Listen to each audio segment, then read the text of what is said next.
We're here. Hello. Hello. Hello, all. Oh, we're feeling it.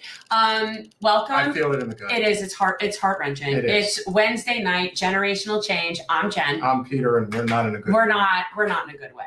But I think there's reasons for that. There's reasons for that. There's a lot Justifiable of reasons. There's reasons, and reasons. Just like Nina said, that she is committing to basically going all over the country to promote, and regardless of the, of speculation of running for president, she really is committed to going all over the country to speak up against the establishment and the filthy corporate politicians. And so that I believe she's very committed to, which is awesome.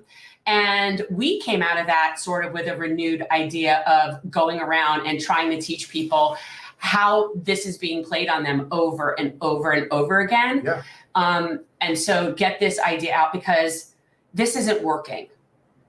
Now, I mean, again, Nina's a completely different animal, because she really is the leader, and they had to make sure that she didn't get in. Obviously, there was a lot of money that was thrown in Chantel's coffers in the last 2 weeks, but very important to remember, and I didn't realize how fast and furious it is. Guys, most of these elections really are decided in like the last few weeks. So when we ran for Congress, I basically had to wear every single hat, and I had to figure out a way for us to have enough money set aside that we could get a TV ad. At least one. Yeah, and then the TV ad we did was a 30-second spot. It was really good. Kyle Kalinske, put it on his show on Secular Talk the week of the election. It had enough of an impact where there were people at the polls who were saying, I saw your ad on TV. I thought it was really nice. And that does matter. Well, it does, and especially with older demographic. The older demographic still watches mainstream media. Yeah.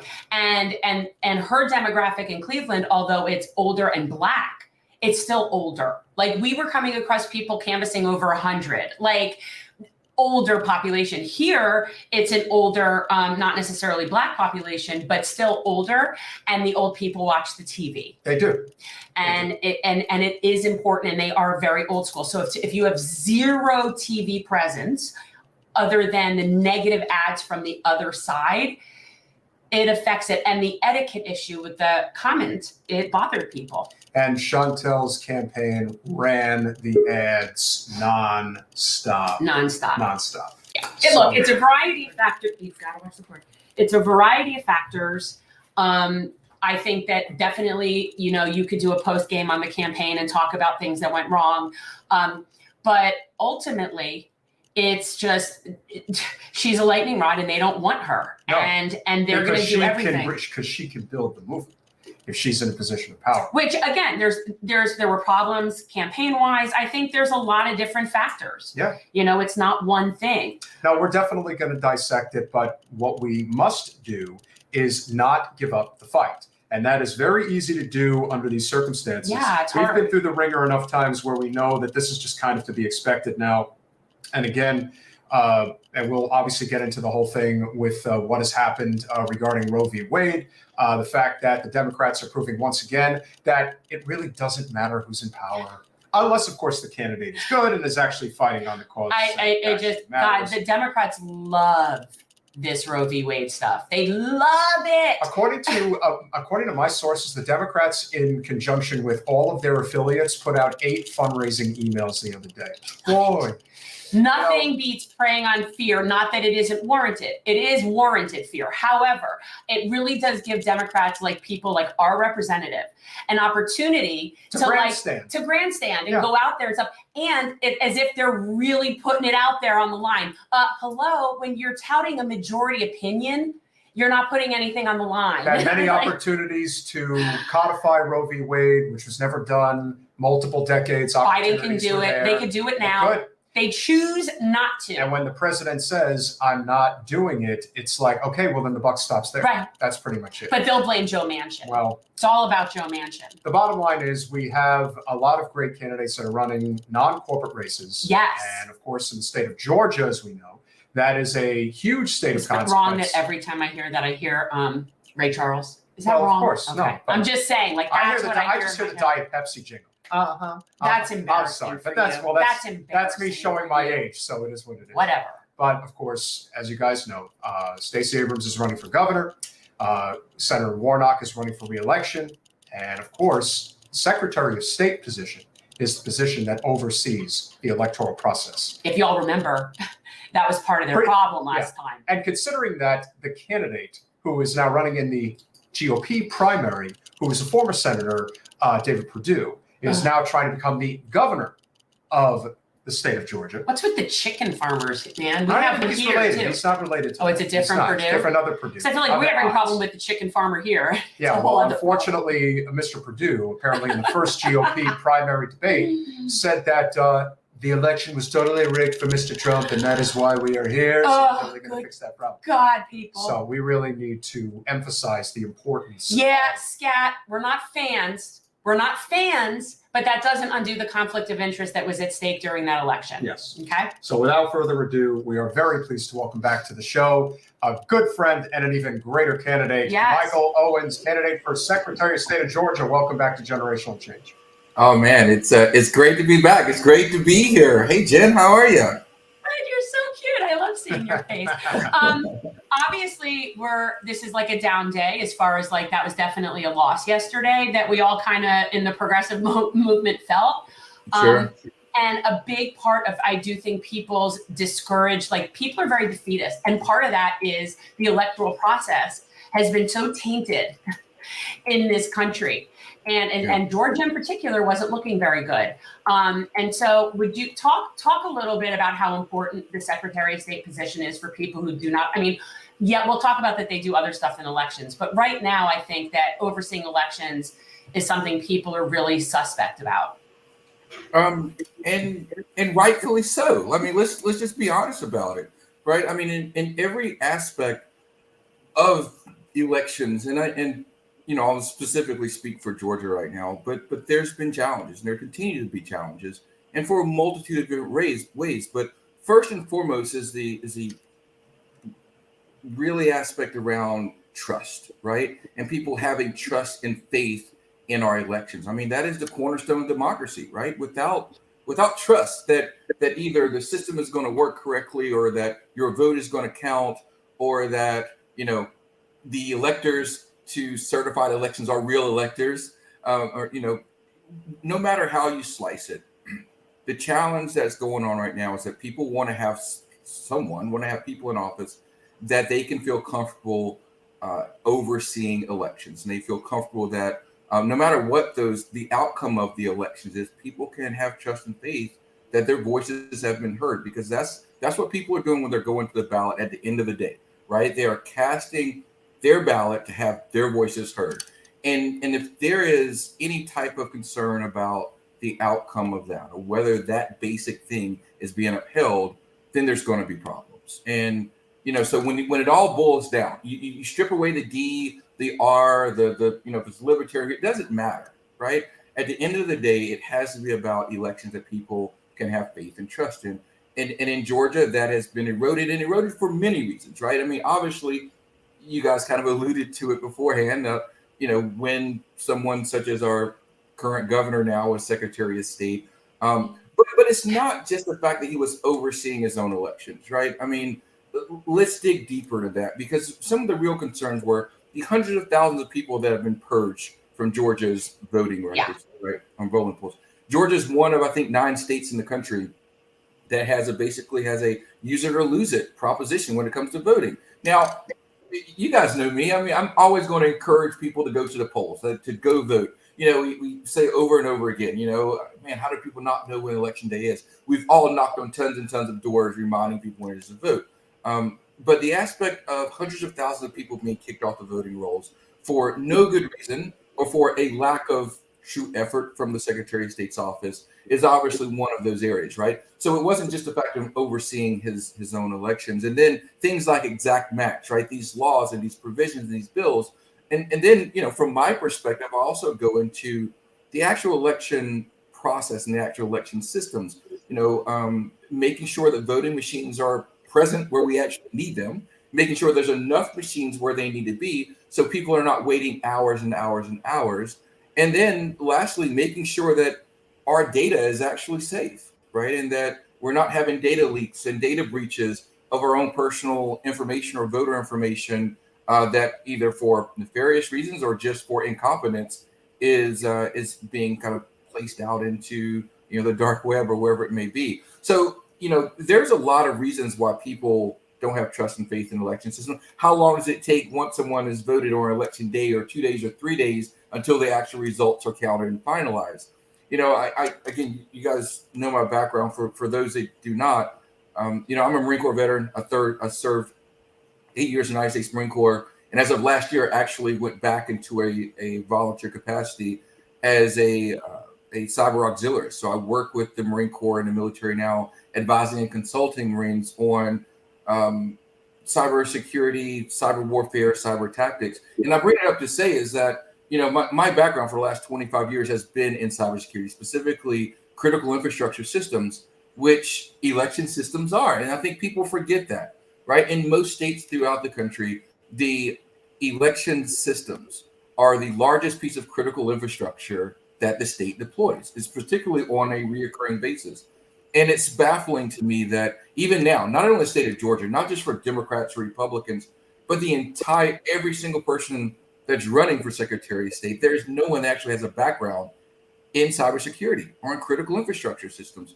And I'm not sorry to say that if we truly believe that elections is part of our critical or part of our cornerstone of our democracy, and that it is part of our critical infrastructure, then why are we not electing people to office that actually has background and expertise in that? We all cried foul, right, when we had a head of EPA that did not believe in environmental protections. We cried foul when you apply, you appoint someone over, the forestry who believes in clear cutting, and cutting off top of mountaintops. But we don't think about the aspect of, particularly when we have a time and age such as now, where we see what Russia's doing. The company I work at right now, where I head up cybersecurity, was hit by the People's Army of China several years back. I mean, there are real threats that are out there, and now we have domestic threats that are afoot, right? Not only domestic from what we see on TV and what's covered in the news, but also threats of insider, what I would call insider threat, right? When you have someone like Steve Bannon talking about, local election boards and how you have to take over. So when whatever we're doing doesn't turn out the way it needs to be, that there are people on the inside that can make sure justice is done. We are in a very, very scary point in time now, and my role in running is to, at the end of the day, ensure that we have fair, free, secure, and effective elections. And that's really what this is about. Yeah. We're speaking with Michael Owens, candidate for Secretary of State in Georgia. Obviously, early voting has begun. How are things looking at this point? Obviously, leading up to Election Day, obviously, two very well-known candidates at the top of the ticket could be very beneficial. It seems that the Democratic Party, at least in Georgia, is much more united than the GOP is. There definitely is, somewhat of a civil war going on, but the GOP has proven time and again that when it comes to the general election, they will unite. So what's sort of the consensus right now, especially regarding the primary, and then obviously as we move along towards the general? Sure. I mean, from the Republican side, if you guys seen any of the debates that's gone on here in Georgia in the last week or so, it's a race to the bottom, right? It is Trumpism in full effect, and that is what kind of still dominates that side and what's going on. And look, I'll go for it. Go right ahead, because I truly believe that the people of the state of Georgia wants people in office that have a clear intent on what they want to do to truly help the people and the businesses of this state. And as long as Trump continues to be, in play, as long as he continues to exert himself, I think it gives us a great chance. Look, let's, you guys mentioned earlier, let's not forget whether it's the Democrats or we just talk about the people as a whole. Georgia did turn out for Joe Biden in 2020. In 2021, we did elect, the first African-American to the Senate. We did elect the first Jewish person to the United States Senate from the state of Georgia. So, the wind is still at our backs, right? The people are still motivated here. They're still, and then of course, Stacey Abrams comes back onto the scene, right? Not like she ever left really, but, as a candidate. Yeah, make no mistake about it. I mean, I think that the pundit talk around this is that, yeah, Republicans will line up and they will do what they need to do, but they just lost 3 statewide elections in the state, and we have not given up a single ounce of energy. And obviously, with their infighting they're having, it only continues to give us, more of a chance. Now, one thing that we will see from the Democratic side, unlike many years in the past, is, man, there's a lot of Democratic candidates that are running for office, which is great. I mean, we've seen an uptick every single year, probably since around 2014, I would say. But this idea that we can win statewide now without being a Republican is something that's very appealing to a lot of people. And it's something that, quite a few candidates have had. So we do have a lot of really good people running at, for statewide office this year. I'm a little biased when it comes to Secretary of State's race, but we have a lot of really good candidates that want to do good work. And I think they're in it for the right reasons. Yeah. And I mean, one of the things that when you were talking about like security, that I know from with the electoral process, is it's such a for-profit commodified industry, and those machines and the contracts for the voting machines, that's a little concerning to me, because what they claim is that because it's proprietary, we don't get access as voters, as our county does not get access to what the mechanisms to even evaluate, to test them. You're not given access to that because it's patented, private information. Right. And so there's no way, there's no accountability. I feel like the idea that there is a profit middle person in our election process, that is again one of those things that should not have a profit motive in it. And I think that there is one. And Jen, this is probably the defining reason as to why I'm running for Secretary of State. As far as my career goes, this has been my life work. Last year I was named one of the top 100 cybersecurity professionals in the world. Kind of taking us full circle in 2018 when Russia had invaded Crimea, right? And they were in Ukraine before. I was one of 16 cybersecurity professionals to actually go to Ukraine. I was in Kiev, right? We had a global cybersecurity summit to talk about that. We also had some closed door sessions with the Ukrainian government about what we could do to stop the Russian incursion, right? And shutting down their electrical grids and interfering their election systems and government websites. So I understand this work intently. I understand the challenges that come up when you talk about election machines. But I also understand that as someone who's done this work, that we really need to be looking at the end-to-end, what I call the end-to-end ecosystem of voting, and ensuring that we have safeguards and we have the necessary controls built in from the time you register, right, all the way until the time that those reports are actually reported, right, till the reports come out. And every step along the way, there should be controls in place, people, processes, and tools, and making sure we're doing those right things. And which is why it's important, when I talk about maybe some of the more nuanced aspect of this, which you did touch on. But again, I work in this world. It's not nearly as black and white as people like to make it out. It's like, oh my gosh, we can't vote on these machines because they're hackable. Okay. You want to know the only machine in the world that's not hackable? The one that's not plugged up, the one that's turned off.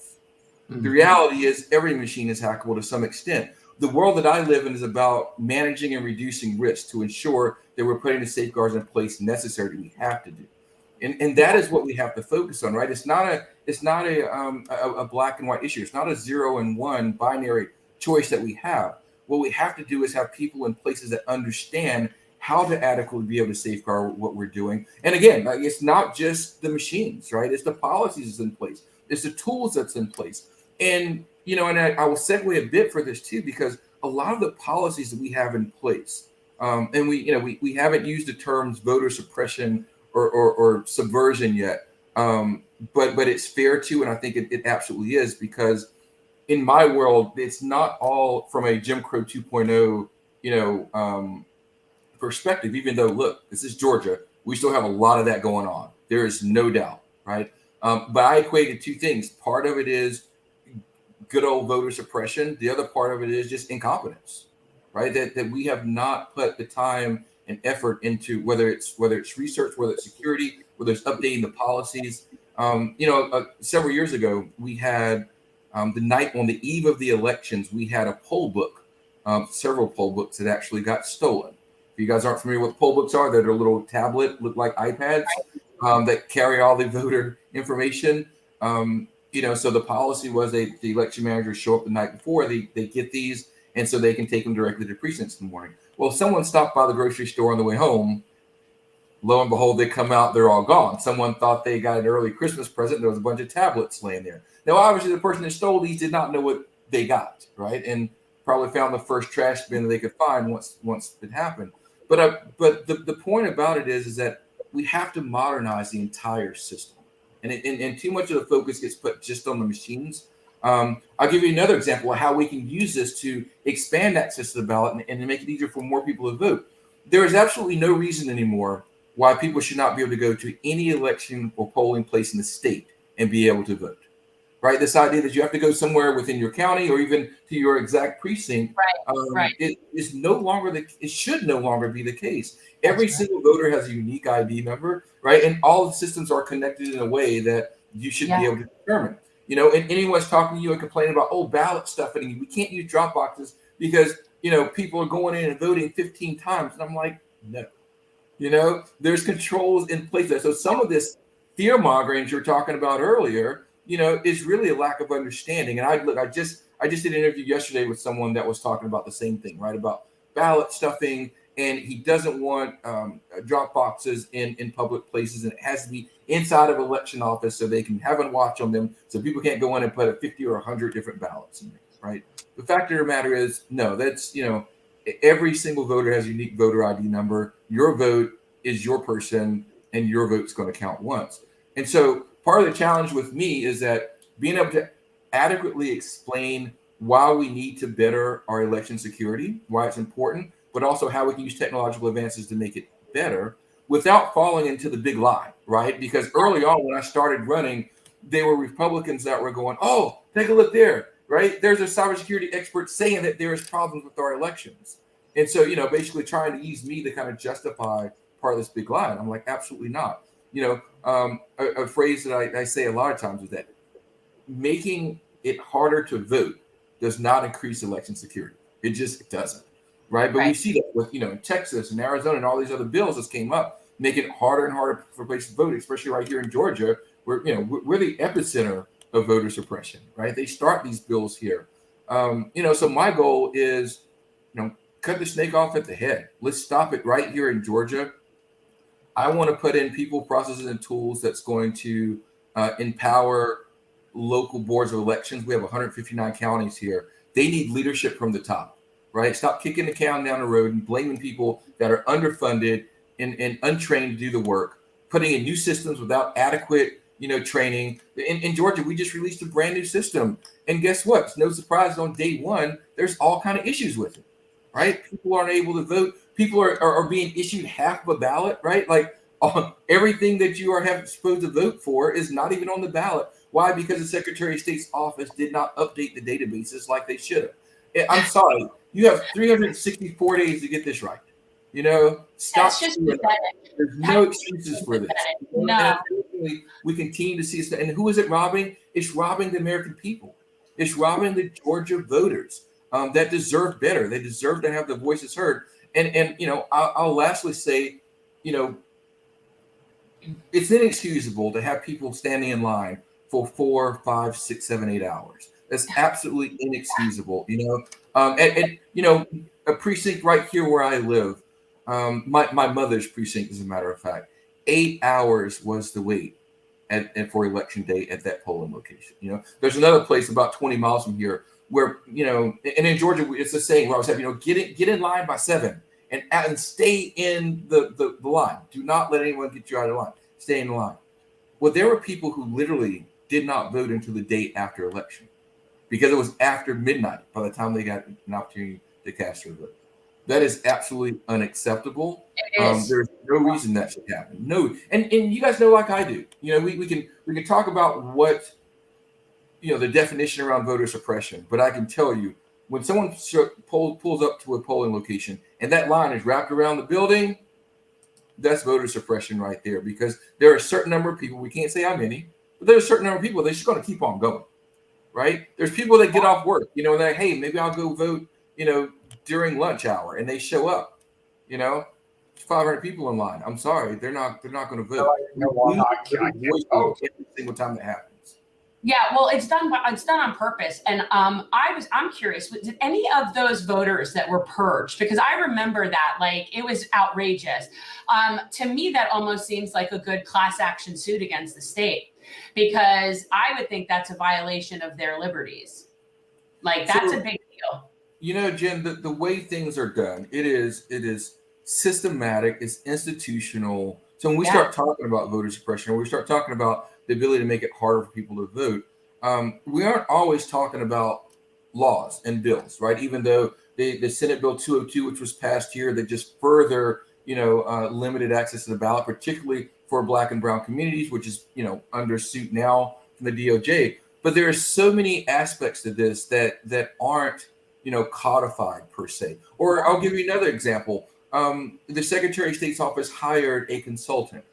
And in my purview, from all the reading and understanding I did, he hired a consultant to go out and ensure that polling locations were up to ADA compliance. Sounds great, of course. American Disabilities Act, we want to make sure that disabled people in the state is able to vote just like everyone else. We want to make sure those polling locations are accommodating them. However, when we look at the results of what that was, the vast overwhelming majority of those polling locations that were cited and closed down were in Black communities, right? So, I'm sure that was a coincidence. It's a coincidence, right? So again, like how you can take, a provision that is supposed to be for the good of Georgia voters, and you turn that into a targeted, nefarious act to go out and make it harder for people in certain demographics to be able to vote. And so those are the type of things that I'm talking about, so.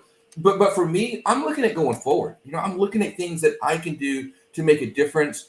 You guys know I'm an engineer by trade. I love to solve problems. So every item that comes up, I'm going, how can I fix this? What can I do?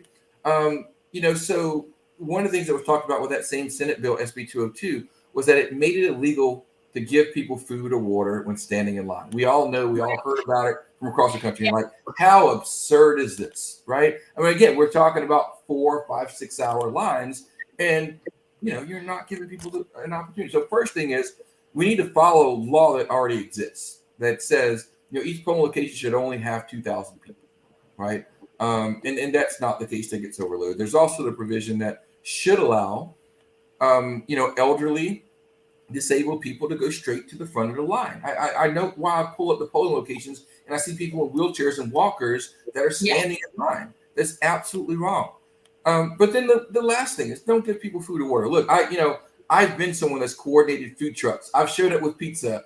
I've handed out bottles of Gatorade in lines.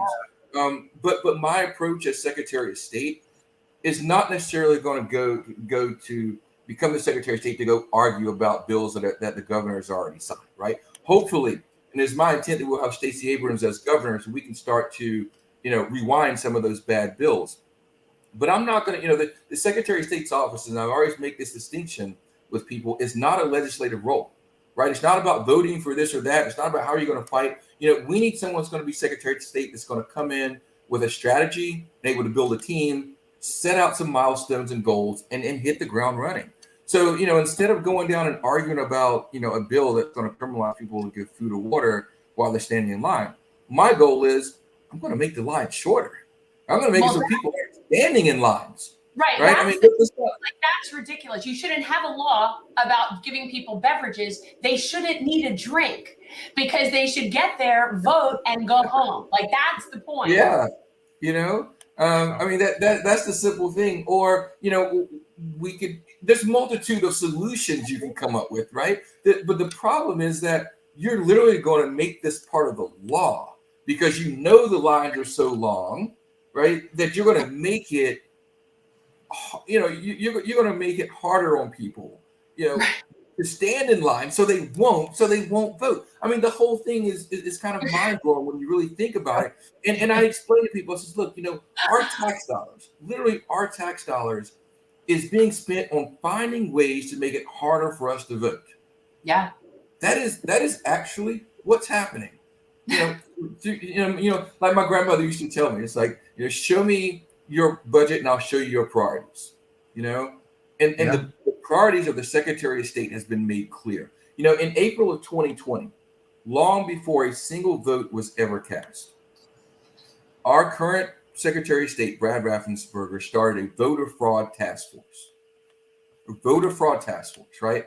And that's so frustrating because he's also known. I think we can say that a lot of people talk about our current secretary like, oh, he's a great guy. He did the right thing. And when Trump called him looking for his 11,000 votes, he did the right thing. He stood up. He stood in the face of Trump, and he would not relent. And people ask me, well, Michael, what would you do, right? And I said, you know what? I would do exactly the same thing he did, right? He did the right thing. Now, I'm a Marine, so I probably would have used some choice words about where he could have gone and what he could have done when he asked me that. But the fact of the matter is, I would have done the same exact thing. But I also say this, I will give our current secretary nor cake nor cookie for doing his job, right? I'm not going to talk about how great he is simply for not committing a felony. The aspect of doing your job is I'm sorry, if the bar is that low, please, we need a reset, right? This is a further reason as to why we absolutely have to have someone else as Secretary of State. If you can applaud someone for openly and brazenly not cheating in elections, man, that bar is pretty low. But I tell people, you want to test the true test of character, you go back to April of 2020 when that voter fraud task force was created. Because what that did, Jim, was that planted the seed of doubt, right? That planted the seed that there would be voter fraud in that upcoming election, the 2020 election. And so by doing that, by spending our tax dollars, by promoting this task force, by going, there's going to be a lot of fraud, we're getting ready. That led to the whole Stop the Steal movement, right? That led to further bills in Louisiana and Texas and Arizona, that all came from that voter fraud task force that was started up. And I will go so far as to say the January 6th insurrection, the most bloodiest, deadliest event that we've had on our nation's capital since 1812, was because of our Secretary of State starting a voter fraud task force. The mere place, the last place you would look for disinformation or misinformation is literally being spewed right from our Secretary of State's office. So I lay that squarely at his feet. The maligned activities that we saw play out in Arizona and elsewhere, started right here. So when anyone starts to say, "Oh yeah, look," and look, this is not an attack on anyone's character. These are facts that we're talking about, right? This person who holds this very critical role started a task force to say, look out, here comes all the voter fraud. And there was none. And there never was any widespread voter fraud. And it wreaked chaos across this country that we're all still dealing with now. And it's made it harder for millions of people, not only in Georgia, but millions of people across this country to be able to have their voices heard at the ballot box because of that one incident that was done. I'm running for Secretary of State because I absolutely want to reverse that. Instead of being an architect of making it harder for people to vote, I want to be at the vanguard, at the forefront of making sure that every single eligible voter in the state is able to vote, that we're doing everything we can. If I got to get on and give PSAs every single week, I'm going to be letting people know when election day is, how they can actually go out and vote. Right now on the Secretary of State's website, if you try to request an absentee ballot via the online portal, it is down. And it says, sorry, we've got maintenance going on so we can have it ready for a future election. Well, what future election are we going to wait for? We don't have future elections to wait for. We need it now. Now, there's other ways that you can, request an absentee ballot.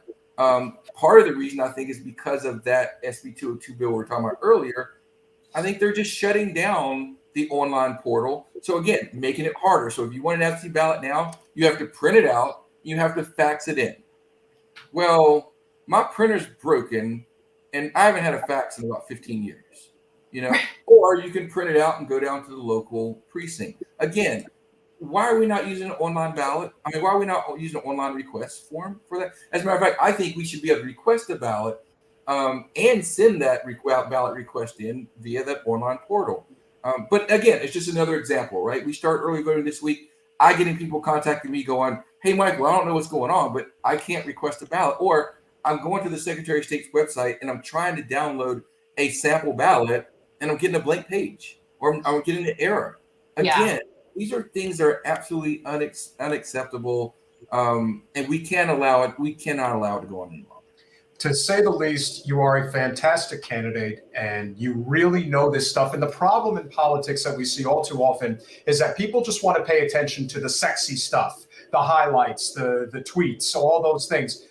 We do not have a functioning democracy right now because corporate special interests have completely captured our government. They have truly done that in the state of Georgia. And obviously, anytime these changes that are on the cusp of happening from somebody who's non-corporate like yourself, they will fight tooth and nail to stop it. They will claim voter fraud when there isn't any. And they will continue to perpetuate this corrupt system until we put our foot down and say, no, this is it. We're not taking it anymore. So guys, if you're out there, owensforgeorgia.com.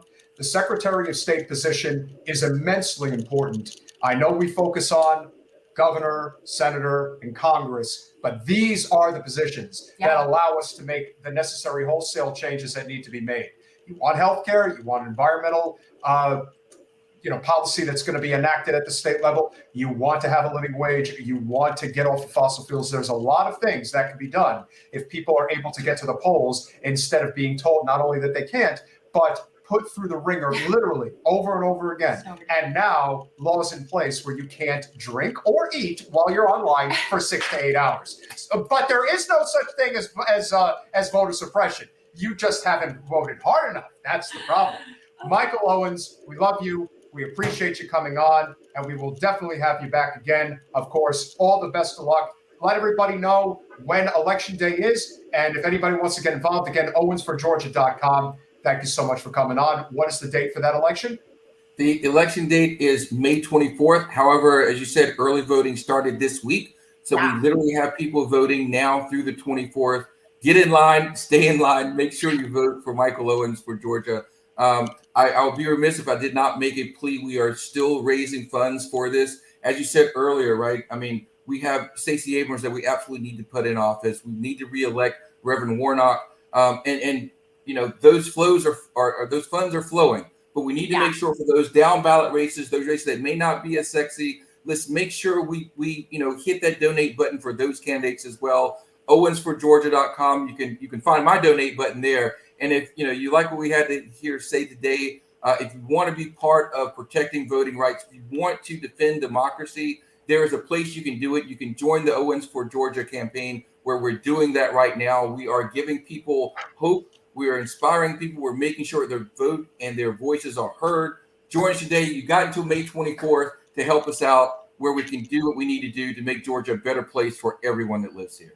Thank you, Michael. Thank you, Michael. Hope to see you soon. And Georgia is definitely on our mind. Have a great evening. You had to say that, huh?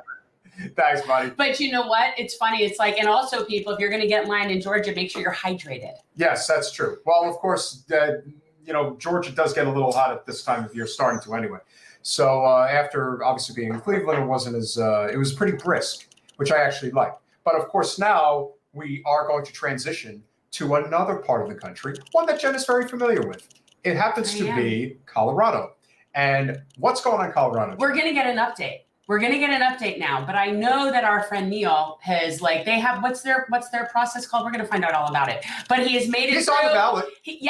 He has made it through the first step of the gauntlet of whatever the nonsensical gauntlet they have. Well, don't worry. The corporate Dems and the GOP will find every reason, as they did to Neal Turner, to try to screw Neal too. So we're here to make sure that he doesn't have too hard of a road ahead of him, and we all must stick together and keep building this movement. I mean, well, hopefully they don't know of him enough to hate him as much as they hate me enough. And as far as I know, well, they might not. And as far as I know, he isn't hated specifically by Hillary Clinton. So that keeps him fairly safe. I wouldn't talk so quickly. Neal, Walia, welcome back to Generation. Yo, good to see y'all again. How's everyone doing? Well, very well. Question probably not as good as we could be, but I'm glad to be here with y'all. It's good to see you guys. Right. So since you were here, do you guys have jungle primary? Is that it? And so the top two go on? Like, what is it that now, because I know you've made it through step one. Yeah, we made it. We're on the ballot. I'm one-on-one with my opponent without a viable GOP opponent. And so when we take the primary, we're in Congress. And so a lot has happened since we've last touched base. So I'm going to try to think about, I think we talked in October of last year. Okay. So, Yeah. it's been a while. And I'm proud to see that a lot has happened since then. We kind of curved into the new year, and the fruits of our labor really started to pay off. We started getting a number of national endorsements. Marianne Williamson, number one, to endorse us, and that was followed by some other larger organizations like Blue America and the Progressive Democrats of America, which was nice. And then we started getting a number of local and state endorsements, and the momentum really kept building. And so going into your question, you can qualify for the ballot here in Colorado in a few different ways. First and foremost, it's through the caucus process, which is the traditional path that a lot of Democrats, I'll say, traditionally take. And my team and I made an intentional choice to not take that path. We decided to qualify exclusively through collecting signatures, which is the other option that you can take on the ballot. You can also do a hybrid approach, but my team and I, since the offset, we're trying to run a campaign that was dictated, determined, and elevated through people. And for me, I always kind of knew that I wanted the hands, or I should say the fate of my campaign, to be in the hands of people. And the caucus here is a great process. It's definitely, grassroots democratic. But for me, I've always viewed the caucus as something that people who are very deeply connected to the political process to participate in, right? It's a number of delegates who are in the party. They dictate who makes it onto the ballot and who doesn't. And for me, I said, you know what, let's try to take an approach that empowers people who have never really participated in this type of election. And so we hit a number of neighborhoods to collect signatures that people were telling me don't go to when I started this race. And these are neighborhoods that are, BIPOC neighborhoods, working class, middle class. And the number one thing I heard over and over again was, you know what, these people don't vote. So don't go there. They're not going to help you out. And I couldn't help but wonder, has anyone ever knocked on their door before? Has someone who has made an intention to kind of treat this multilingually, multiculturally, gone literally to their block in their neighborhood to make a case for themselves? And the answer is no, because time and again, every door we knocked, everyone had said, wow, I've never had anyone knock on my door before. I've never met a person running for Congress. I've never even seen my congressperson. And, I'll tell you this, it was hard. Like the signature collection route, no joke. We collected almost 3,000 signatures. I needed 1,500 to qualify. But as y'all can imagine, we talked to like 20 to 30,000 people to just get those like 3,000 signatures in and of themselves. And so, we got 2,900, about 1,800 of those ended up counting. And, I'm now on the ballot. And so it was good. And it really spread visibility about the campaign just by going door to door and neighborhood to neighborhood. And, we sit in a very interesting position right now. So I appreciate the question. Well, we definitely have a much more difficult process to getting on the ballot. Oh, yeah. So it can only be done within the district lines. You can only get signatures from people within your district. And me too. Oh, yeah, that's also true.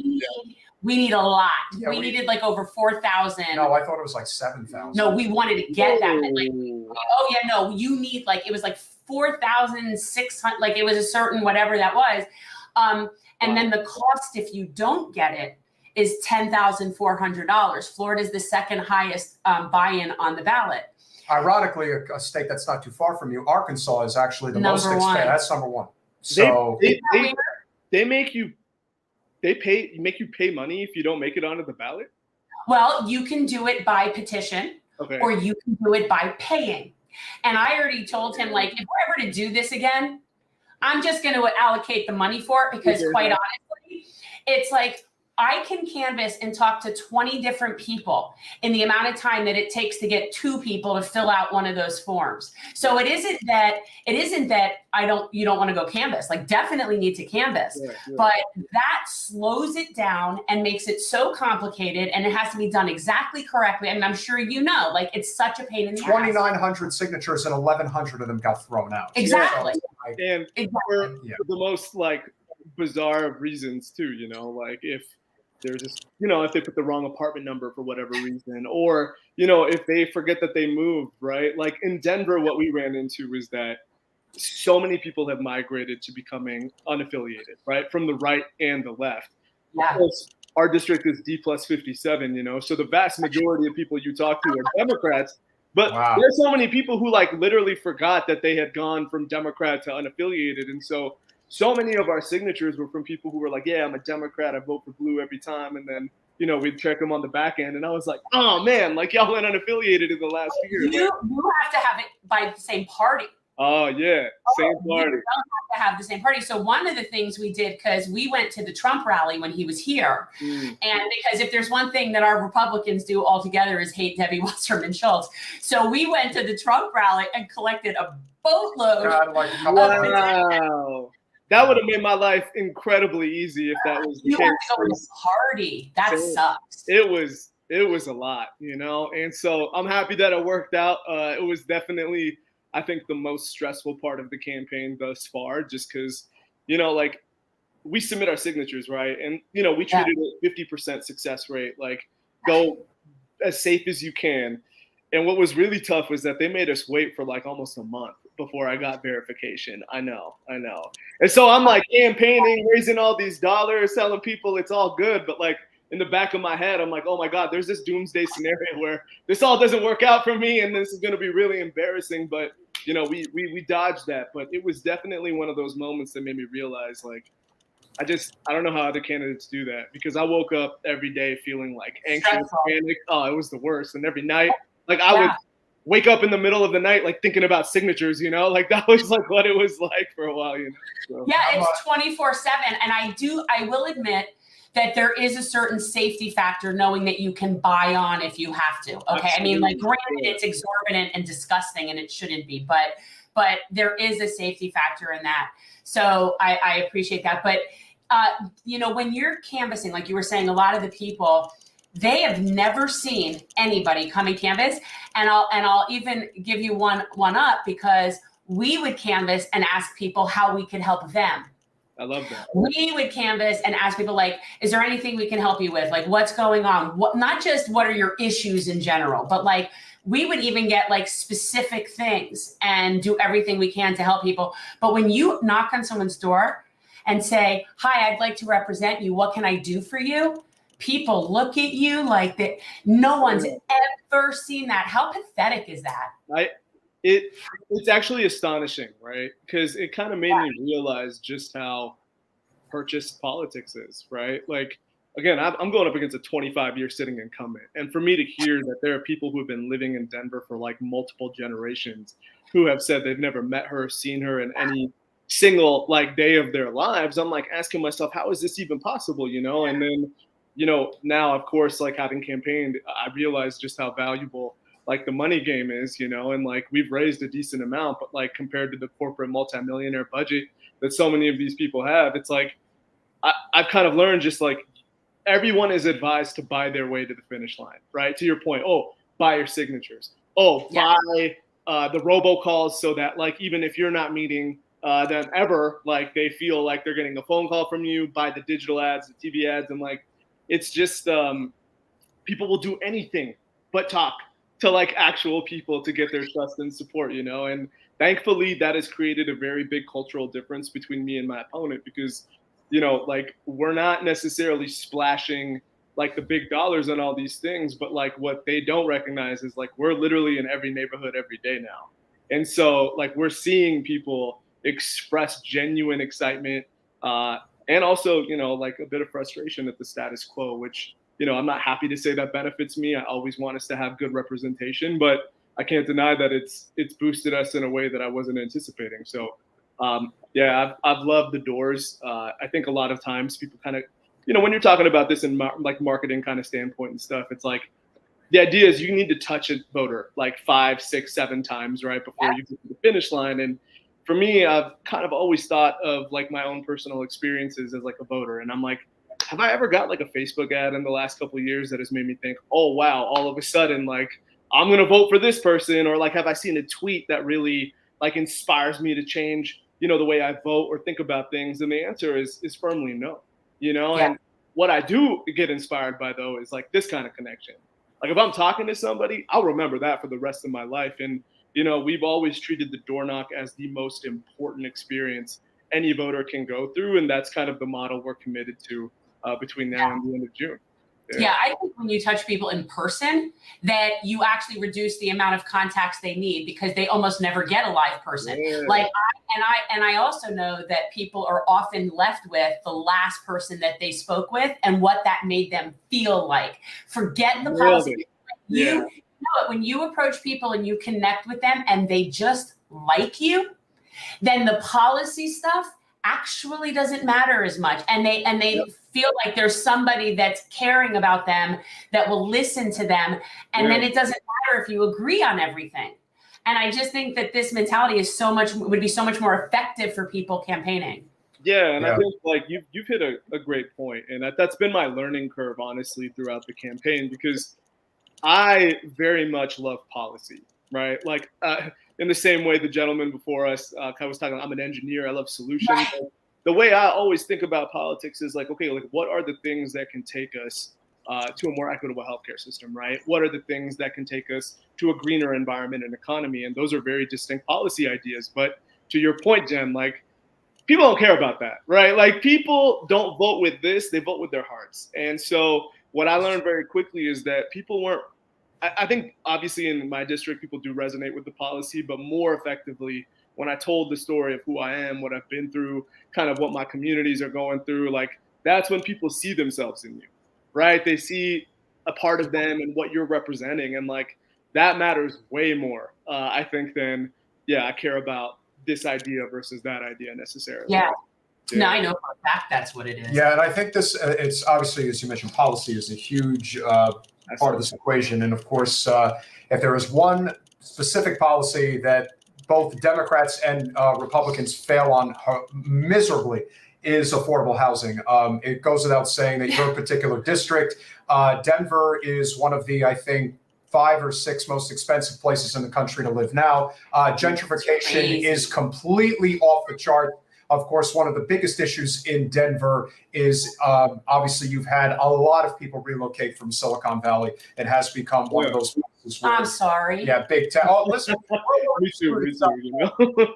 Florida, you've got the big tech industries that have hit Denver and Austin, but they are coming here to Miami. So if you think it's hard enough to live here in South Florida, you ain't seen nothing yet. So it's going to get even worse. But with that said, what has been sort of the trajectory as you've seen? Because looking at the lovely Congresswoman's bio, she does not have anything outside of the purview of the typical wedge issues that are focused on regarding the Democratic Party. Like ours. Pro-choice, LGBTQ. We're nice to the trans folk. Yeah. And we support women's rights to choose. You're otherwise screwed, but we're good on those things. I don't see anything regarding Medicare for all. I don't see anything regarding the living wage. I don't see anything regarding housing crisis. I don't see anything regarding the wars. I don't see anything regarding cost of living. Colorado is a very unique state in the sense that it is not an expensive state to live in if you're nowhere near the big cities. But if you are near the big cities, you might as well be in Los Angeles or San Francisco. There really is no difference at this point. And I can imagine that is a significant role that is being played in your campaign, is focusing on the fact that cost of living in the state of Colorado, particularly in Denver, is really bad. And your Congresswoman definitely plays a role in that. If you could elaborate on that, we'd appreciate it. Totally. I mean, you nailed the most important thing that I think and this isn't a Denver issue necessarily, right? Like people all over the United States are feeling the full weight of the American economy right now. And Denverites, to your point, are not out of that equation. And so I read an article, I think it was top 7, top 5, but out of the biggest 50 cities population-wise in the United States of America. We're the 7th most expensive in terms of like what you need to be making in terms of a livable wage to succeed and live out here. And there are a number of things that are contributing to that, right? You've mentioned one of them, which is the fact that there are a lot of wealthy individuals who are looking at Colorado, who are looking at the environment out here as, wow, this is cool. I want to be out here. I love the state. I love the progress. But for me, I've always thought about poverty, economics. It's all about systems, right? And the systems that we have here in Colorado are incentivizing this type of behavior. So a couple things for people to know about. Colorado, in its constitution, is not allowed to implement rent control. Okay, so rent control is off the table. That is forbidden by our state constitution. Another important thing for people to think about, and I think we might have touched on this a little bit the last time we talked, it's the tax framework we have called TABOR, which essentially caps state tax revenue at a level that existed in the 90s. And the problem with that is our state has exploded in terms of population size since that time. So, of course, ideally, you want your state revenue to evolve with the population so that you can invest those public dollars, education, infrastructure, housing, and all those things. But we can't do that, right? So in the process, we've created a very predatory economy, predatory real estate economy in particular, right here in the Mile High City. And so whether it's the cost of housing, whether it's the cost of healthcare, education, people right now are struggling. And we've seen our homeless population quite literally double in the last year. And that's no secret. So when we're talking about kind of the difference of vision and frameworks that I have compared to my opponent, the first thing we lead with whenever we're talking to our voters, our communities, is sharing the story, right, Jen? It's saying, look, we think it's important for our representation to live the struggles of their constituents. And unfortunately, like a lot of us right now, I'm being crushed by a lifetime of student debt. I can't afford to buy a home in the city that I want to live in. And the cost of childcare is something that is preventing our ability to begin our family, meaning me and my wife. And so that's the first thing I try to lead with. But then when it comes to the policy side of the equation, I think you hit the frustration that so many of us have right now, which is in a district like ours, that is D+57, that is progressive, that wants to see transformational progressive policies be championed, we don't have them. And I think that's due to the fact that my opponent has literally accepted millions and millions of dollars from what I would describe as the wrong corporations over the course of her career. And, for example, we lead with the Green New Deal, right? Environmental issues in Colorado are top of mind. We had the biggest fire in the history of our state in the winter of last year.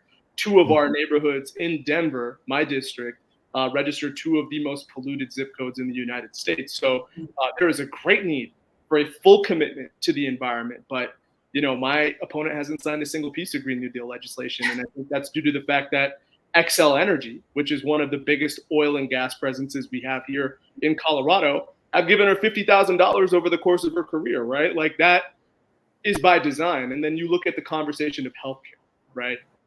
This is also one of the biggest things and one of the most important things we need to be talking about, I think, in the context of Roe versus Wade, right? Like, first and foremost, healthcare is a human right, period. And I don't care what the politics are behind that. Like, that is my belief.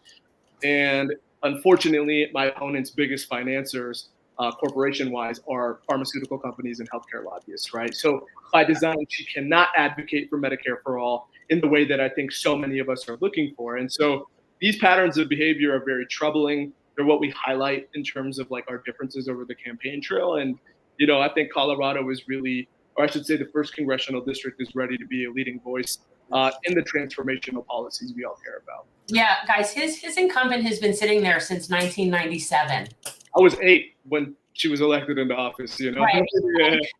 And by the way, Denver, that because of how it sits geographically, just so people understand, it's always had an issue with the potential to have smog.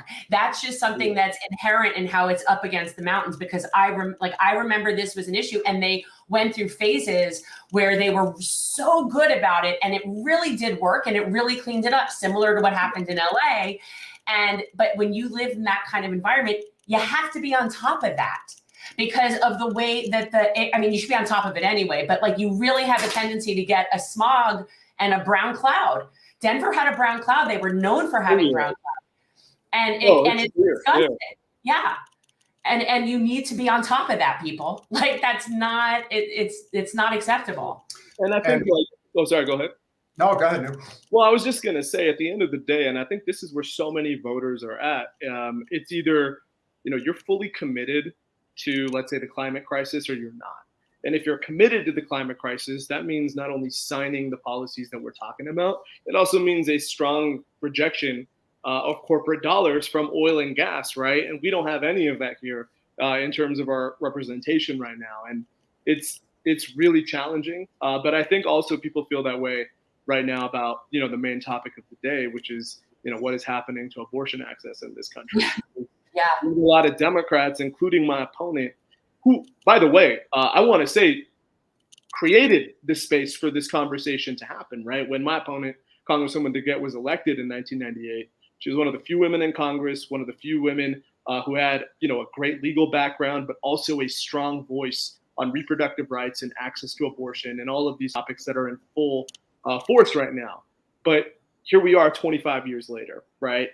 And right now, I think we would all agree that if you're a Democrat, especially in Congress, whether you're in the Senate or the House, there are two things that you need to be talking about right now if we really care about getting Roe versus Wade codified into our laws. One, you got to end the filibuster. And if you're not behind that, it's virtue signals for me. Or you need to be talking about expanding the Supreme Court, right? Like anything that allows us to take advantage of the majority we have that can actually prevent what is inevitably going to happen in the Supreme Court. Like, we need Democrats to lean into the moment now and put it all on the line for this issue, voting rights, and all of these things that are going to be taken away from us, right? Because I think we would agree it's going to start with abortion, but it certainly will not end there, okay? Like, that's on the wall. But right now, my opponent is also out here saying that she doesn't believe we need to end the filibuster. And I'm like, what are we talking about, really? Like this is insane to me because, it's just, we're lucky as a state because we codified reproductive rights into our state. Right. You're one of those states where it kicks in, like if that happens, you're safe, like your women are somewhat safe there. But what we do know, though, is that inevitably, like, it's going to lead to a great migration of individuals all over this country who are coming to Colorado. We were coming there anyway. Yeah.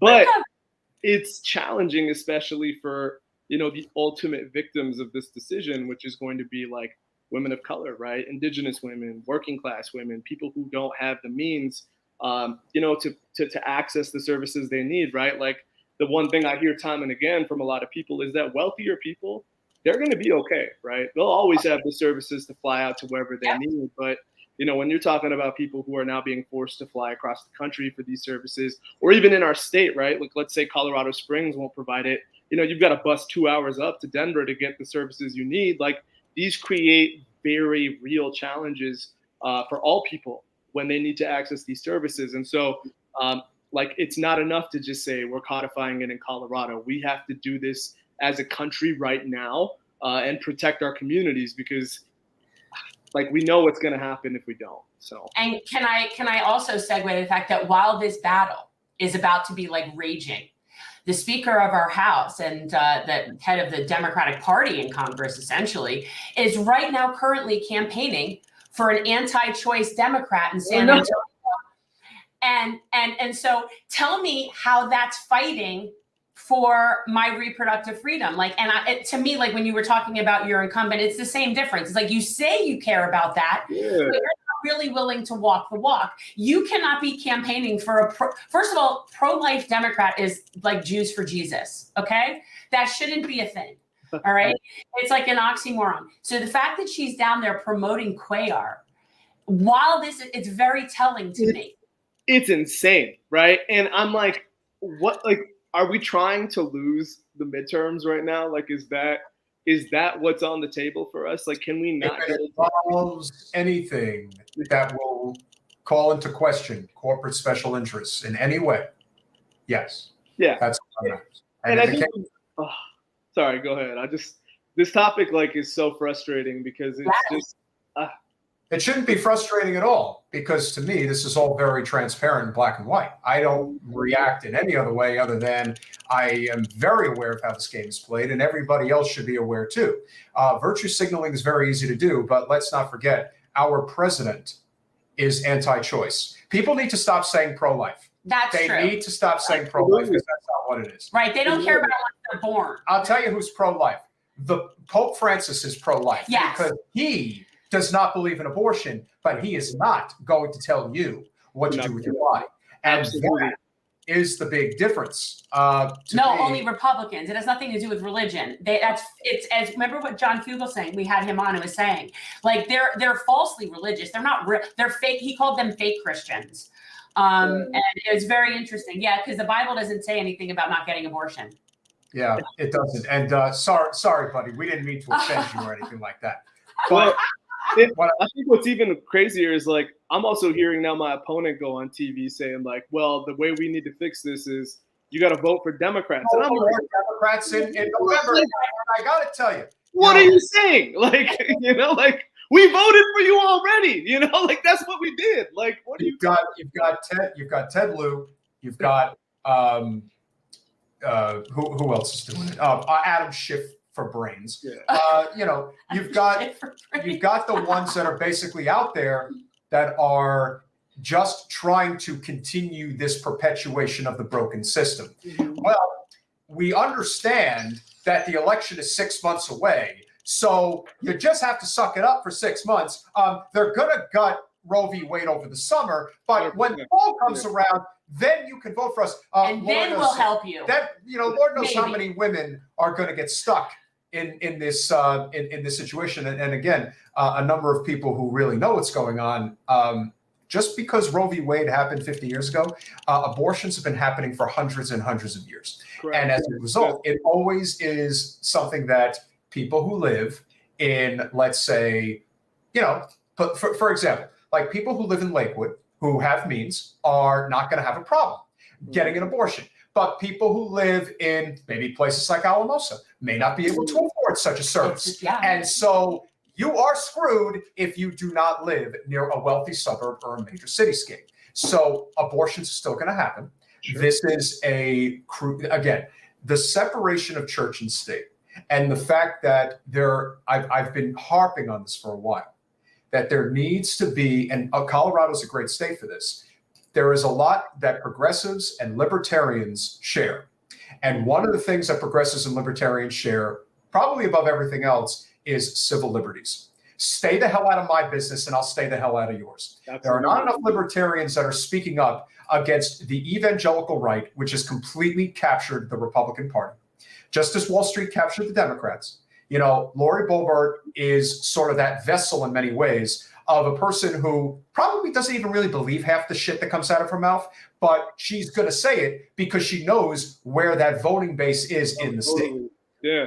And so to me, I believe that this is a major sticking point.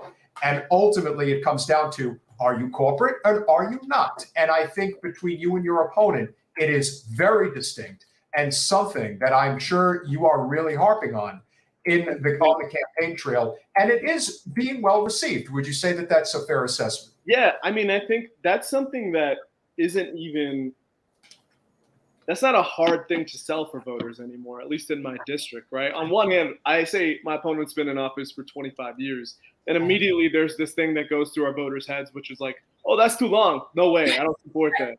But then on top of that, when you lean into the corporate PAC discussion and say something along the lines of, it's not about the individual in this moment. It's the system of corporate dollars that has saturated both parties, that is preventing us from leading. I think people naturally understand that as well. And I'll tell you something that we're about to kind of put out tomorrow. I have effectively started taking a few swings at my opponent naturally, just to kind of elevate, and in a respectful way, of course, Yeah. But it's time to kind of turn it up a notch. And, when we're talking about corporate funding, right?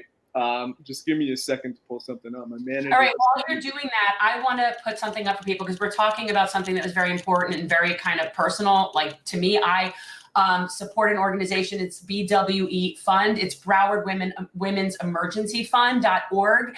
And this is an organization for us. This is my local one. And I was one of their initial monthly donors. And these women are amazing, and they will find funding for any women in need in Broward that want to have abortion services and can't afford to. And this is a fund for that. And you can be a monthly donor. It's a great organization. There's like no admin costs. I know these two women, and it's truly amazing. So guys, if this is something that's important to you, especially right now, instead of sending to like Planned Parenthood, which is not necessarily always our friend, consider finding your local emergency women's fund. So in Broward, it's bwefund.org.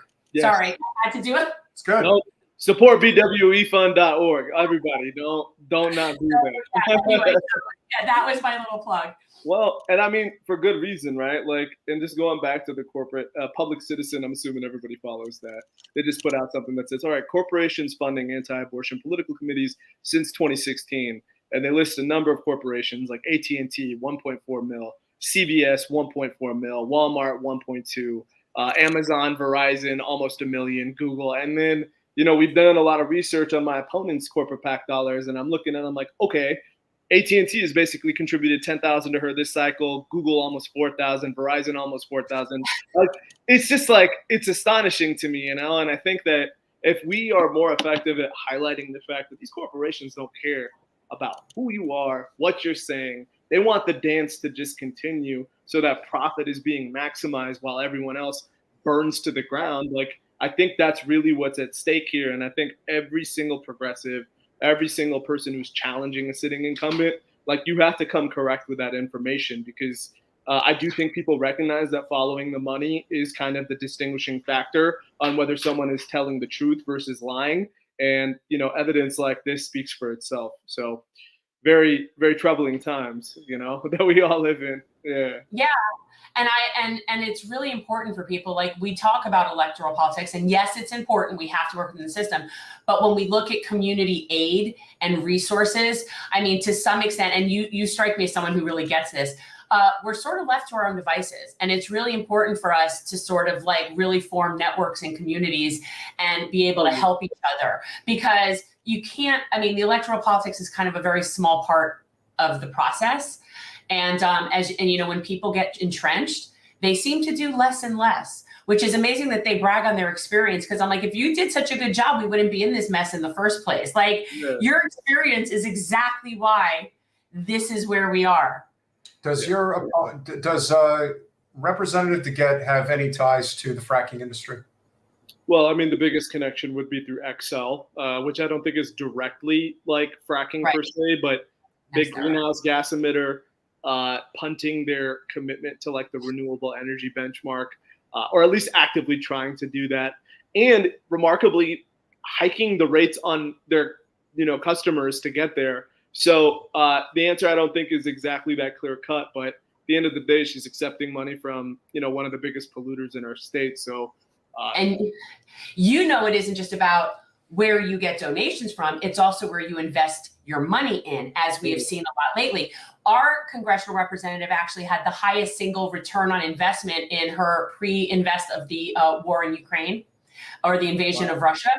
And she was like, I think she had like a 64% return on investment in a drilling and fracking company.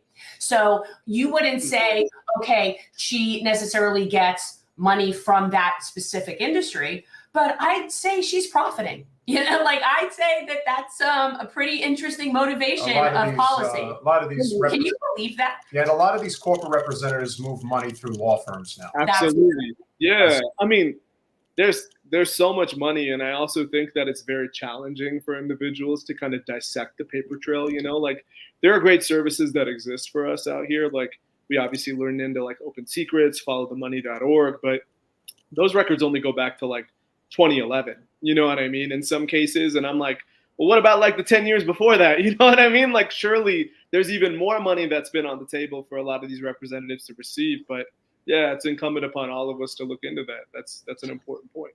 One of the huge advantages that you do have in this race, much as Cori Bush and AOC and Ilhan Omar, you know, when you are in a major cityscape, it allows you to walk the district in a much easier fashion than you otherwise would be if you had to campaign in the suburbs like we do. So when you are able to hit a lot of people, and obviously Denver's a very hip city. There's a lot of nightlife. There's a lot of culture. Yeah. So being able to meet people is probably relatively easy, which is a good thing. And that is something that I'm sure your opponent doesn't really do. You're not going to see her out there canvassing. So I'm guessing, much like we were just in Cleveland helping out Nina, even though she didn't win, but it goes without saying that the ground game is something that really mitigates this problem. So with that said, when is the primary? And would you say that this is a campaign that is being defined by the ground game? 100%. Like, that is what I came here to do, which is run a campaign that allowed me to be in front of people, that allowed them to see me, feel me, understand what I'm trying to do, because we know that interaction is actually the most important thing. And so, whereas my opponent, I think, to your point, will not walk doors, right? Will invest into the kind of same traditional, like, big money kind of investments that so many other members use to kind of get over the finish line year after year. We're not only going into people's neighborhoods and knocking on their doors, but, Denver now is a city full of renters. And we have, between like my entire team, we know like hundreds of people who live in different apartment complexes all over the district. And all you need is one person in that building to give you permission to walk in. And that has actually been really fruitful for us as well, because like, which renter does not want to buy a home, right? What renter is not in a position where they're feeling like economically challenged to do all the things that they're seeing a lot of wealthier Americans do? And that's where we kind of shine, because I'm like, well, I'm a lifelong renter too. I definitely don't want to be that, but this is just kind of the game we're stuck in. And those things really make a difference. And so, we've been hosting a number of like outdoor park venue, like kind of things. And we've been trying to go into neighborhoods every single day. Like that is the commitment for our team now. It's like multiple times a day, get out into the community, leave some lit, talk to some people. And it's been really like, it's actually been a lot of fun, to be honest. It's been like one of the most enjoyable parts of the campaign, which is just like talking with people, getting to know them. Like, that's really cool to me. I found a lot of that really fun too. I just wanted to suggest like another place where we did really well, where it was really good as far as like getting talking to people, was any event that involves food trucks. Absolutely. Any event that involved food trucks, we would go like all of those things, because you can really meet a lot of people while they're waiting for food, and you're not really interrupting them because you're not already eating, right? Like, so it's this perfect opportunity. And the other thing we did that I thought was really good was going to neighborhood association meetings. Definitely. We've hit every neighborhood association meeting, every house. That is where it's at. And I think that's also where people are likeliest to kind of promote organically from. And we have certainly been like in that space. And it's kind of cool seeing two very distinct cultures of campaigns like kind of take shape in our city at this moment in time. And, like the Nina Turner story still is harsh. It's hard. I mean, it's going to be a hell of, sorry? There's going to be a hell of a lot more losses than there are wins, especially if you try to climb the mountain. Well, I'll say this. Like, one, I had the pleasure of meeting Nina Turner last year. She came here, for a fundraiser, and thankfully through some people who were trying to help us out, I got to be in the room with her and we talked, and I was like, when you feel her and see her in person, it's a different thing. Right? Like, she's everything. She's got all of the things you want to see from someone who's trying to champion people, right? Yeah. And, I respect her choice to run. I think it was the right move, because I do believe that, you need to build upon what you've created. And I think that was what I would have done in her position. But like, her story represents so much of what we're trying to do, what people like, Cisneros in Texas are trying to do, which is bring something that is organic, grassroots, people powered to the table and take us away from the framework that's put us in this position, which is, the corporate PAC, big party kind of politics that so many of us are disenfranchised. And what I'll say is, I think that we got to be more motivated to try to step in. Like, it hurt really bad to see Nina lose, but there are still real opportunities, especially in places like, forget my race, which I do think is a real opportunity. And I think we're benefiting from the fact that people are not projecting us up in the same way that Nina Turner was projected. Like, people tried to make her a target, right? We know that, right? And I'm benefiting from the fact that I think people are underestimating how well we're doing, and that's a different kind of thing to be in, right?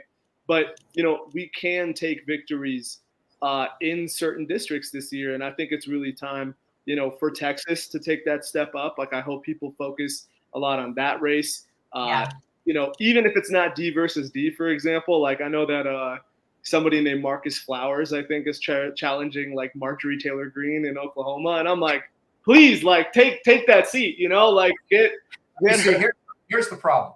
I don't have a lot of respect for those particular candidates because as bad as Marjorie Taylor Greene is, she's in a plus 27 our district. So those who are going to run against her as a Democrat already know that it is a fool's errand. You're kind of wasting resources. And they're doing it because a lot of people want to get a job. And I don't blame people for wanting to get a job, but let's be honest. Political money, especially nowadays, is really hard to come by. And in a state like Georgia in particular, we just had on Michael Owens, who's running for Secretary of State.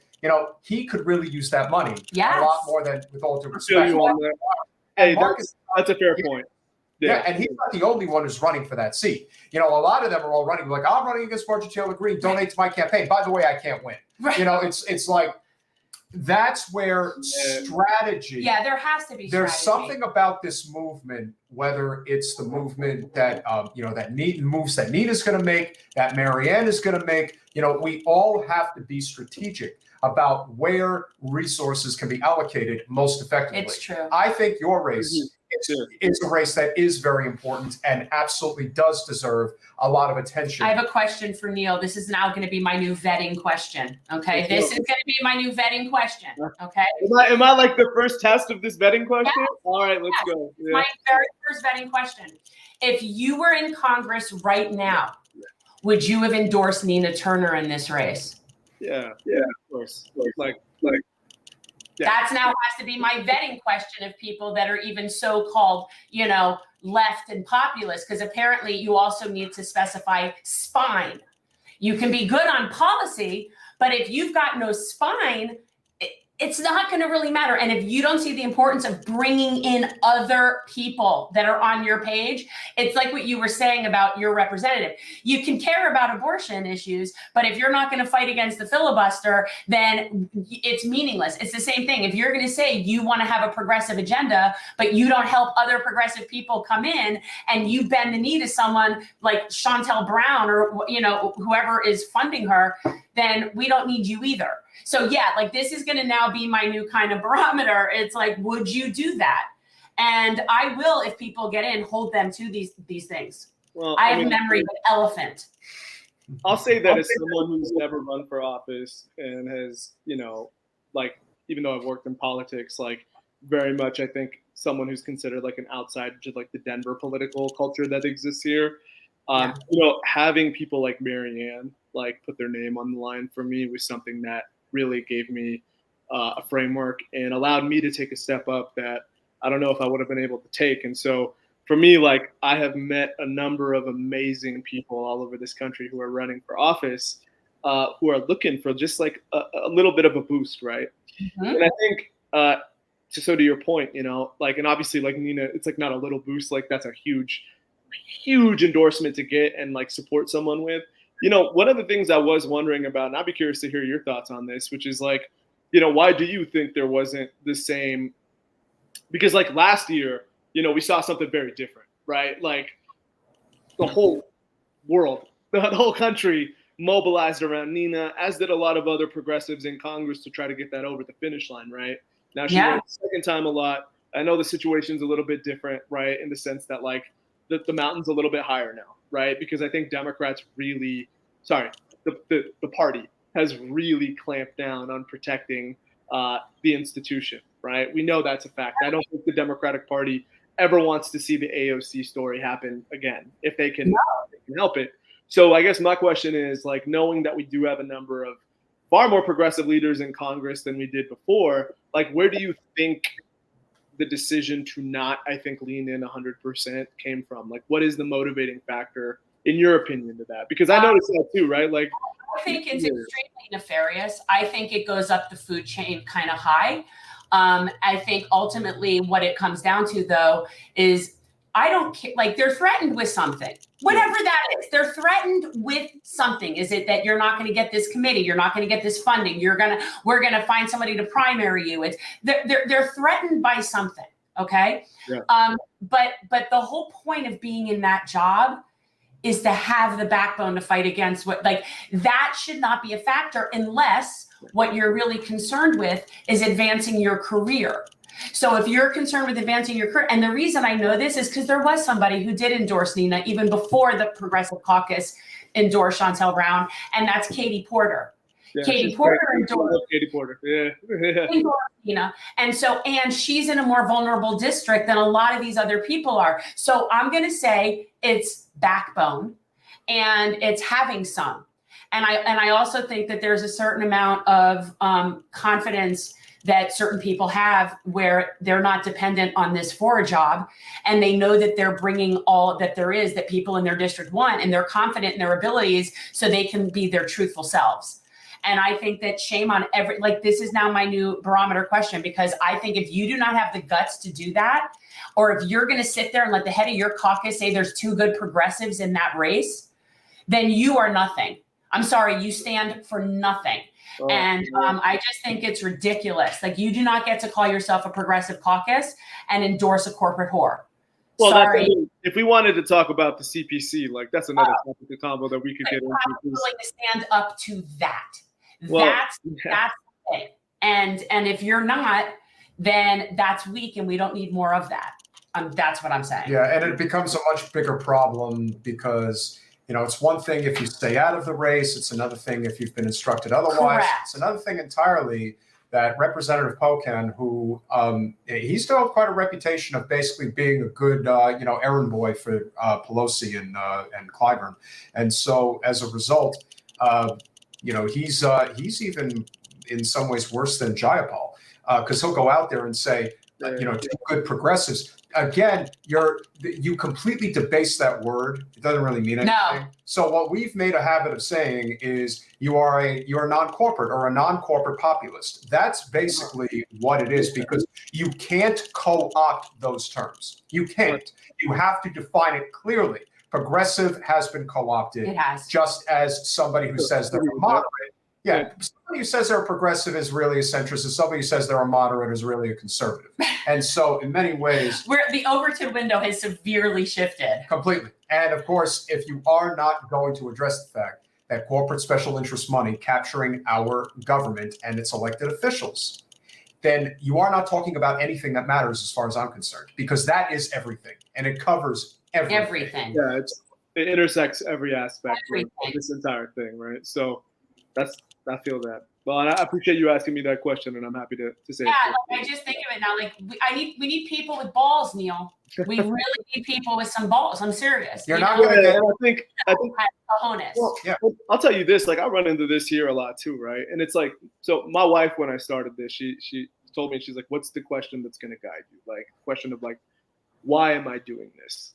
What is the thing that you're trying to do?" And for me, it was okay, well, I'm not just going to Congress to be elected into Congress. For me, it was, I care about ending homelessness. I care about transforming, working class, middle class communities into communities that are able to not just live in this country, but thrive. That's why I want to go there. But what I do run into a lot are people who think the answer is, well, I want to be in Congress, right? I want to be in office. And I'm that's not good enough anymore, right? You being elected for the sake of being elected actually does nothing for the rest of us, right? And it's the same kind of mentality I have with, okay, do you support candidates of color? And I'm naturally I do, but at the end of the day, I'm also well, what are they advocating for now? It's not enough to be a person of color anymore for me. It's not enough to be a Democrat, right? Are you taking corporate PAC money? First and foremost, yes or no? What are the policies you care about? Are you actually trying to make a difference in the lives of vulnerable communities or not? I think these are the metrics or the measurements we really need to now start focusing on, because, your benchmark question is would you have done this? And mine is well, why are you going there? Right? What is the thing that you're trying to achieve? And I've talked to a lot of candidates who I think have a tough time answering that question, which is an immediate tell for me where I'm okay, And we are transforming politics into service. That's like the whole point of it, is to bring us back to, this is supposed to be a term of public service. 100%.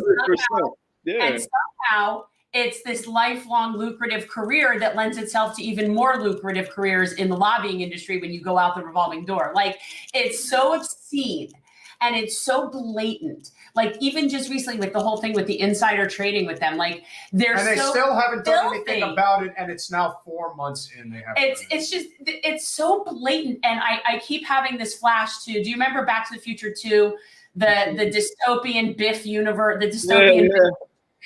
We've become that. Like, that's how I see it. And it's just unbelievable to me. I feel like, and then with all the other things, I feel like I'm in Groundhog Day.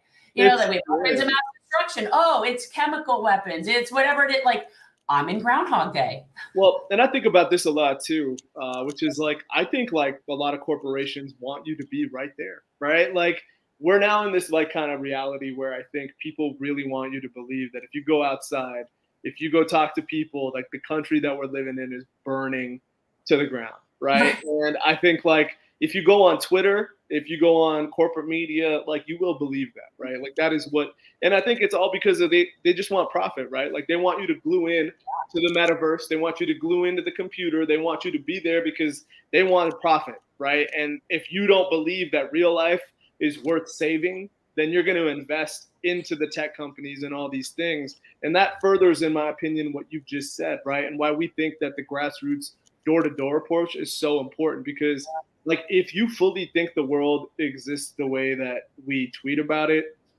we're lost. We've already lost this, right? Because for me, you know, I think we might have talked about this, like that topic of like bipartisanship. I'm like, well, in politics, that's dead to me, right? Like, there's no real culture of bipartisanship, but that can actually still exist in community, right? Like, you don't have to necessarily agree with everyone, but like, I'll talk with Republicans who will like sit with me and be like, you know what, the environment's in trouble. And I'm like, I know, like crazy, you know, like, yeah, like that's somewhere we can start from. I'll talk to people who are conservative who are like, God, healthcare costs are killing me right now. And I'm like, yeah, I feel that. Like, I'm going through that too. And if you can find a point of agreement to then build on, like, yeah, sure, you might get lost in the ideas of how to get to the outcome you want to get to. But I mean, the grassroots thing is really, I think, like, motivated me to just believe in people a lot more than I used to.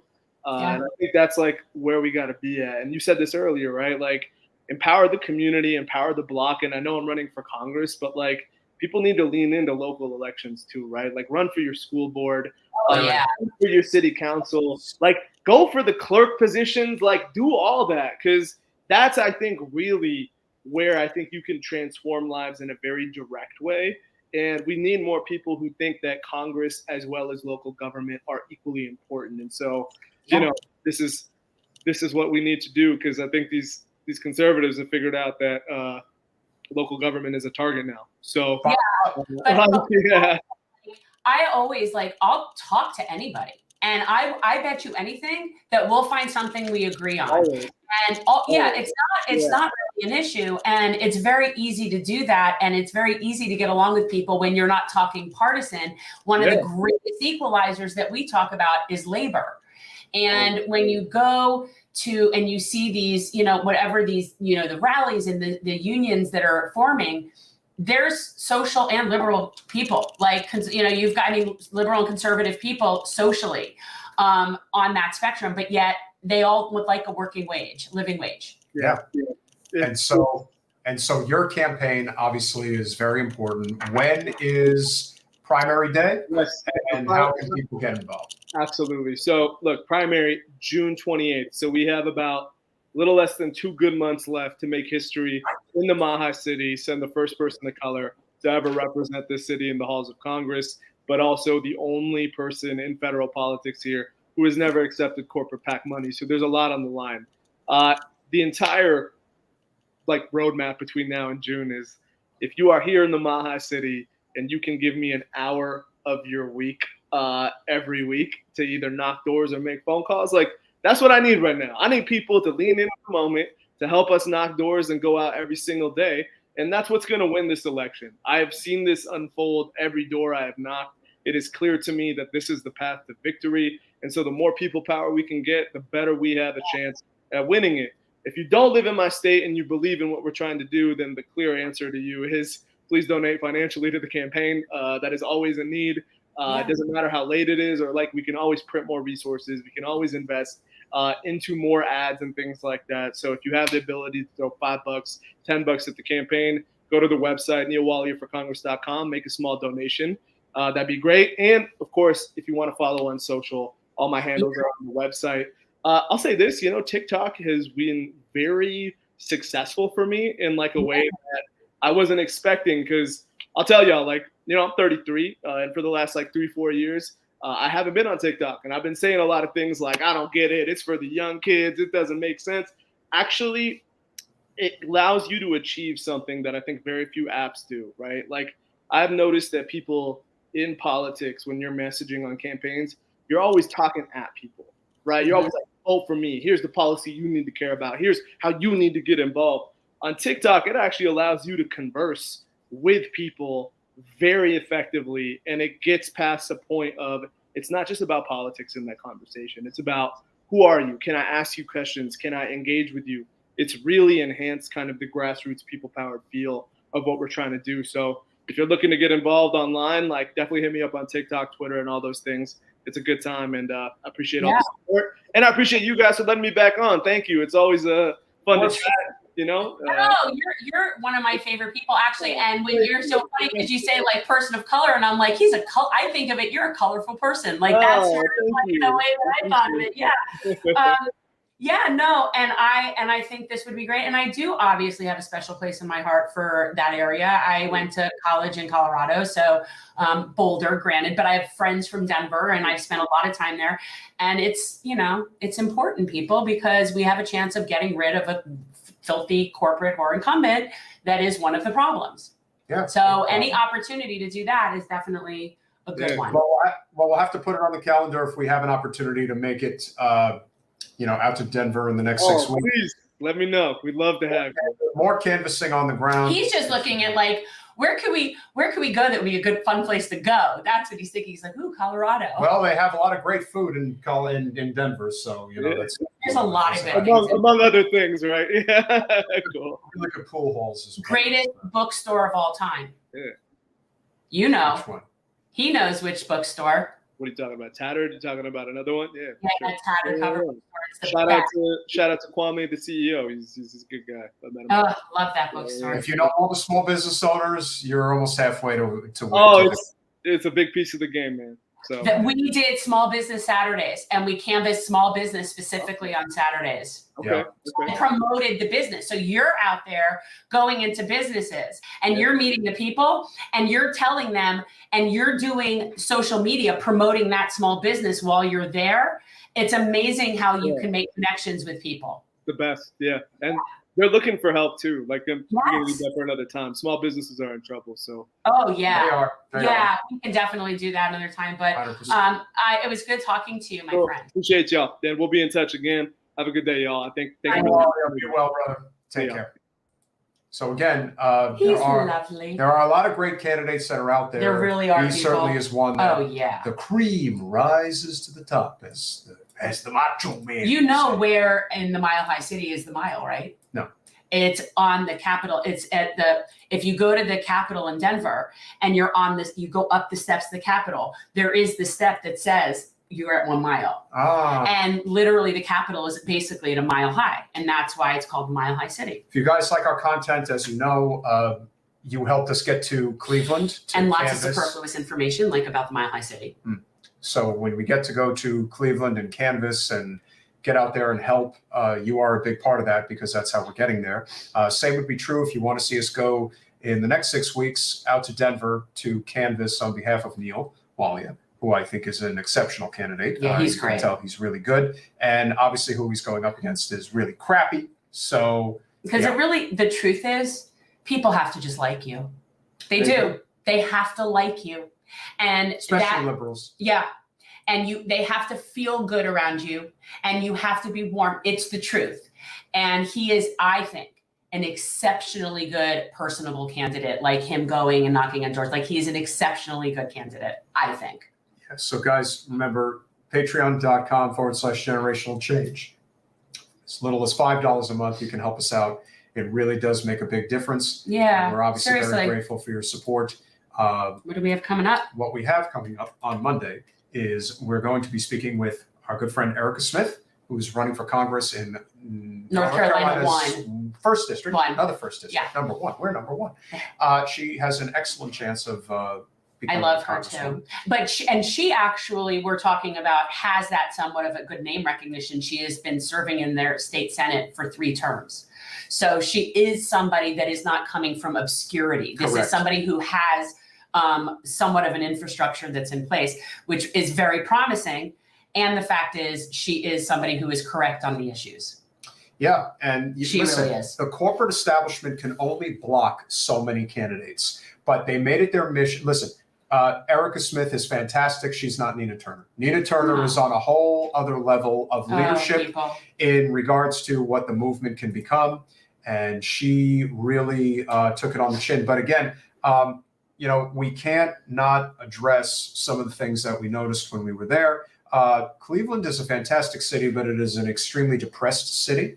People really, it seems like a ghost town at times. Okay, well, it is underpopulated, which is actually, to me, one of the hugest selling points of Cleveland. I would actually move somewhere just because it's underpopulated. Sure. But you drive around there, and there's a couple things that I noticed very specifically. One, it needs a lot of love. Yeah, you want to talk about infrastructure? Broken down. Sean, Representative Brown likes to brag about how she helped with infrastructure. I don't see that city getting much of anything in the way of infrastructure. Yes, she's been there for like 5 minutes. Yeah. But the other thing that I think is really interesting about Cleveland, and this is something that I liked, like at different levels of neighborhoods, so just working class neighborhood, where you had houses, modest houses, like maybe they probably needed some work, but this was like a middle class neighborhood.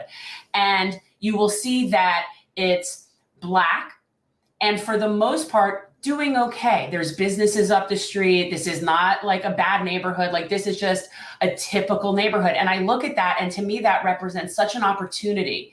And this is what you were saying, like a town like that to get a little bit of socialism.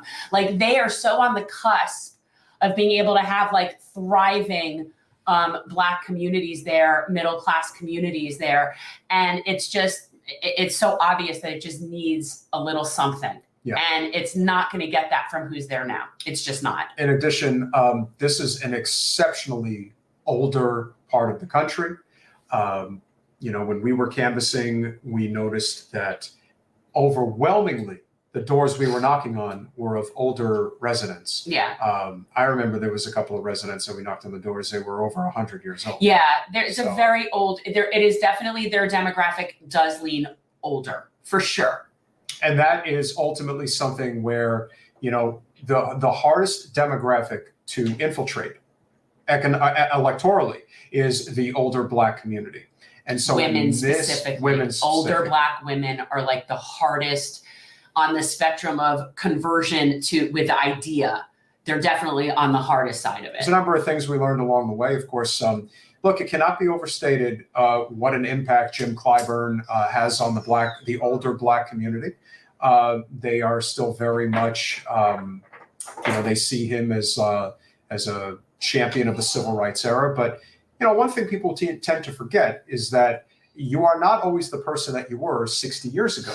John Lewis was not the same person that he was 60 years ago. Don Shula. It's a Don Shula effect, man. Yeah, Don Shula was an amazing coach in the 1970s. And then lived off of being the winningest coach because he had been playing the longest. Correct. Forever. And he did have Dan Marino. They jumped the shark. They did. And they didn't manage the team well. And of course, in the case of politics, you become so entrenched. Again, if anybody was running against Jim Clyburn, like Marcel Dixon is running against, but unfortunately Marcel has no money. Now, if you had a real legitimate operation to run against him, I would simply just point out the fact, and this is something that really matters in the Black community, that Representative Clyburn takes more money than anybody from Big Pharma. Democrat or Republican. Tim Black run against him. Yeah, you see, that's the kind of guy that needs to run against him. Well, that would be glorious to me. Like that right there would be one of the greatest That would be awesome. The Democrats are also infinitely more guilty of lifer, politics. Mitch McConnell in the GOP is in many ways an exception to the rule. But, let's be honest. I mean, even the GOP lifers that are there, they all end up cashing out at some point and go working for some, lobbying firm or some crap. But, Dianne Feinstein in many ways is emblematic of the party. Wasserman Schultz will sit in Congress until she dies. And there are people who think, well, there's no way that would happen. I'm like, oh, yes, there is. Yeah, because it's basically we've got monarchies. And in certain districts, I know here in South Florida, our politics is very, very not just corrupt, but old school corrupt. But the people that are sitting in those seats actually feel entitled to bequeath that seat to the person that they want to give it to when they're ready to step down. There is actually a feeling of entitlement to do that. It's really bizarre to me. I find that to be completely non-democratic. And it's just to me, there is a special place in hell, like Madeleine Albright said about women who don't support women. No, Madeleine, it's actually about any people from vulnerable communities that then stand on those vulnerable communities to better themselves. If you are from a vulnerable community and you sell out your own people, there is just a special place in hell for people like that. So I find it disgusting. I can tell you this on good authority that Marcia Fudge was working behind the scenes on behalf of Shontel Brown. I know. Not a lot of people know that. So that's one thing that was going on. Another thing that cannot be understated is how much of an influence, and we say this all the time, there's a difference between labor and unions. And so one of the things that became a huge sticking point with this particular election is the fact that the Teamsters and the AFL-CIO got behind Shontel. And they were out there in full force, boots on the ground, campaigning for a candidate who is entrenched in corporate money, and that means they're anti-labor. Right.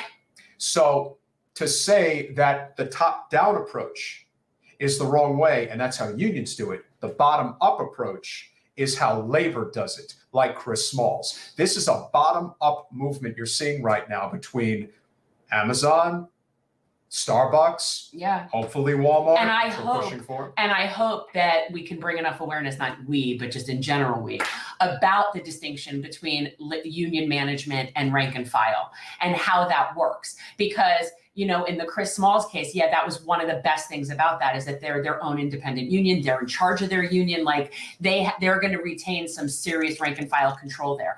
But a lot of unions, that's not the case. That's a good name.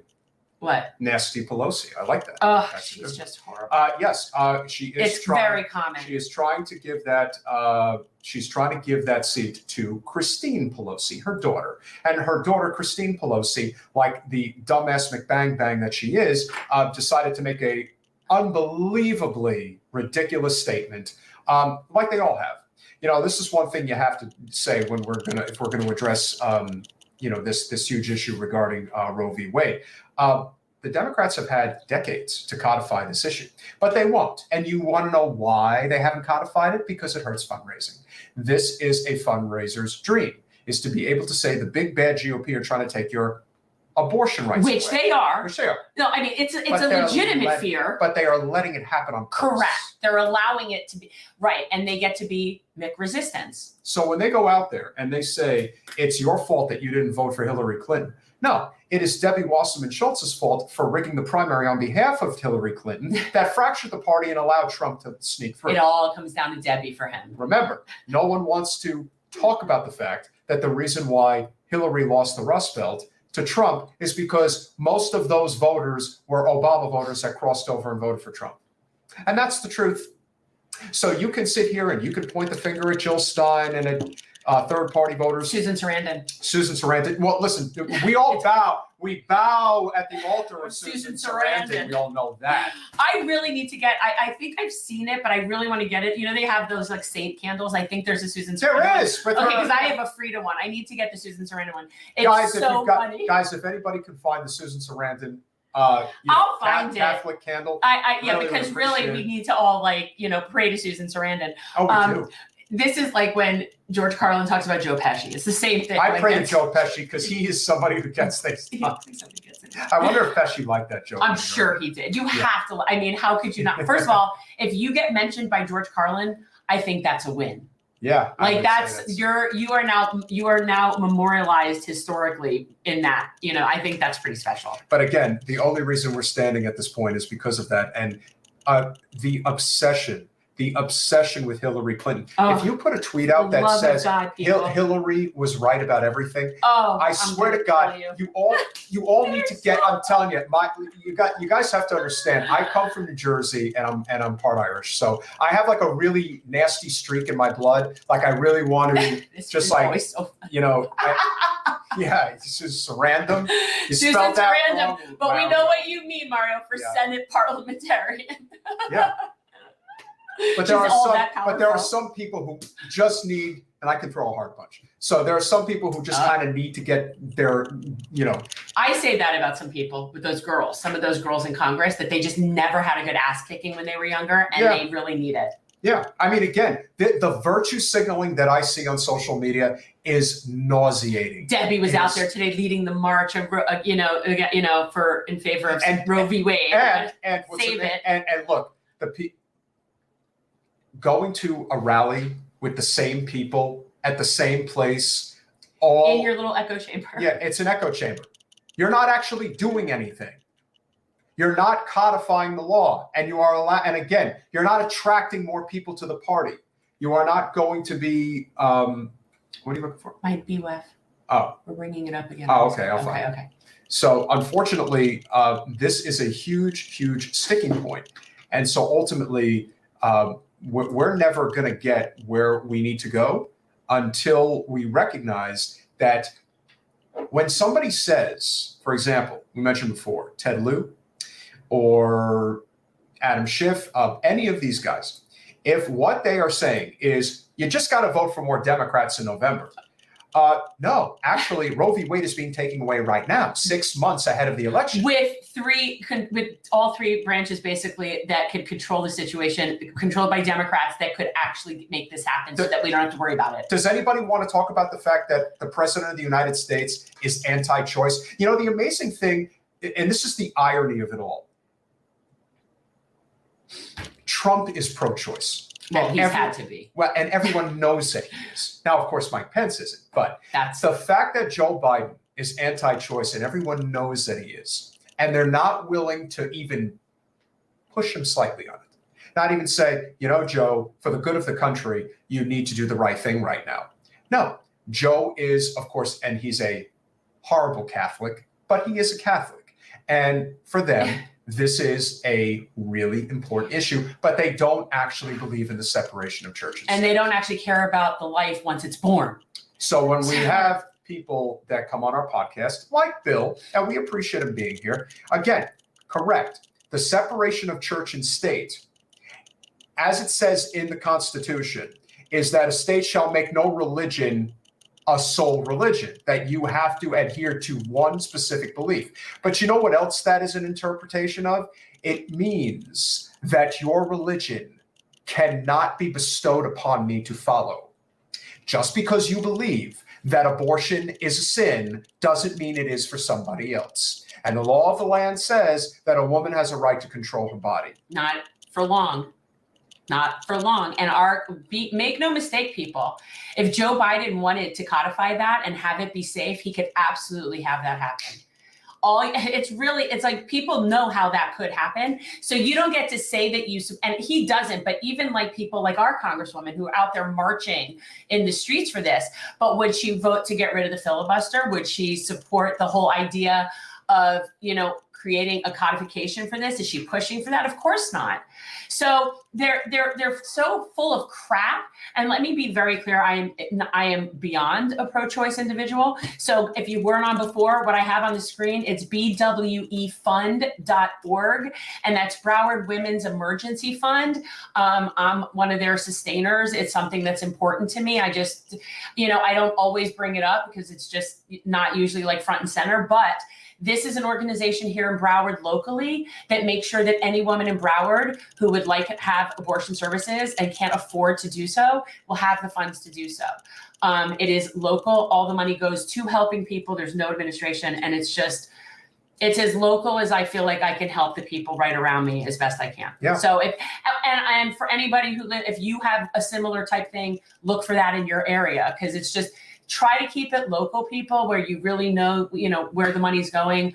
I happen to know the women who run BWEF, and it is a completely cool, legit. They are all about like community and helping. So anyway, that's what that is, guys. You could be monthly donors, which is what I do.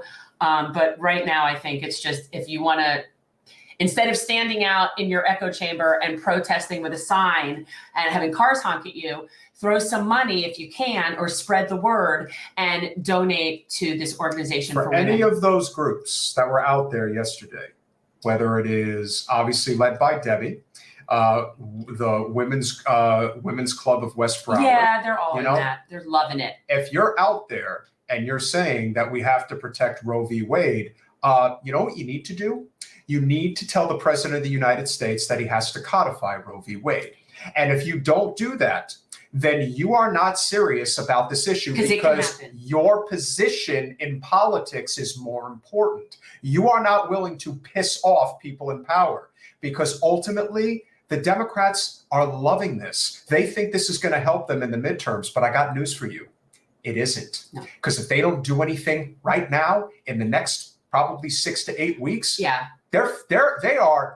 might even lose worse. Kyle Kulinski was saying today that this is going to help the Democrats in the midterms. No one's going to believe you, because right here, right now, I've seen enough of it on social media. When Ted Lieu and the rest of them are telling them, well, we don't have the votes, or Sean Patrick Maloney, head of the DCCC, congressional representative in New York, who's actually in a competitive district. It's only a +1D. That's a district that could go to the GOP, or it could be flipped in a Here's hoping, if he's such a douche. You know what? I can't even. Like, you're just beside yourself. Like, his tweet was so bad, where he basically said, this is all the Republicans' fault. Right. Everything is on the GOP. We didn't do anything wrong.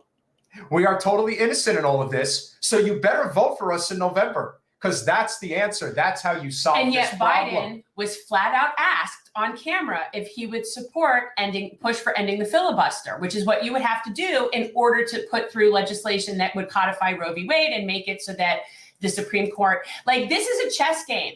And right now the court is obviously going to go in one direction. And so if the Democrats really, really cared about this issue, they would use their power at their disposal, like, to fight so that they don't lose their queen.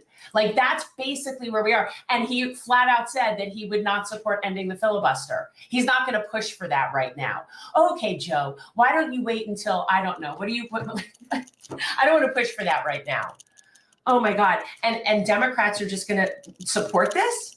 And please, when you have the worst of the worst on Capitol Hill, Paul Begala, David Corn, Begala's been one of our bootlickers. Yeah. We haven't done a good bootlicker in a while. Yeah, we kind of, in a way, we probably should have for this show. We didn't even think about it. But there are two. I couldn't even narrow it down. But at this point,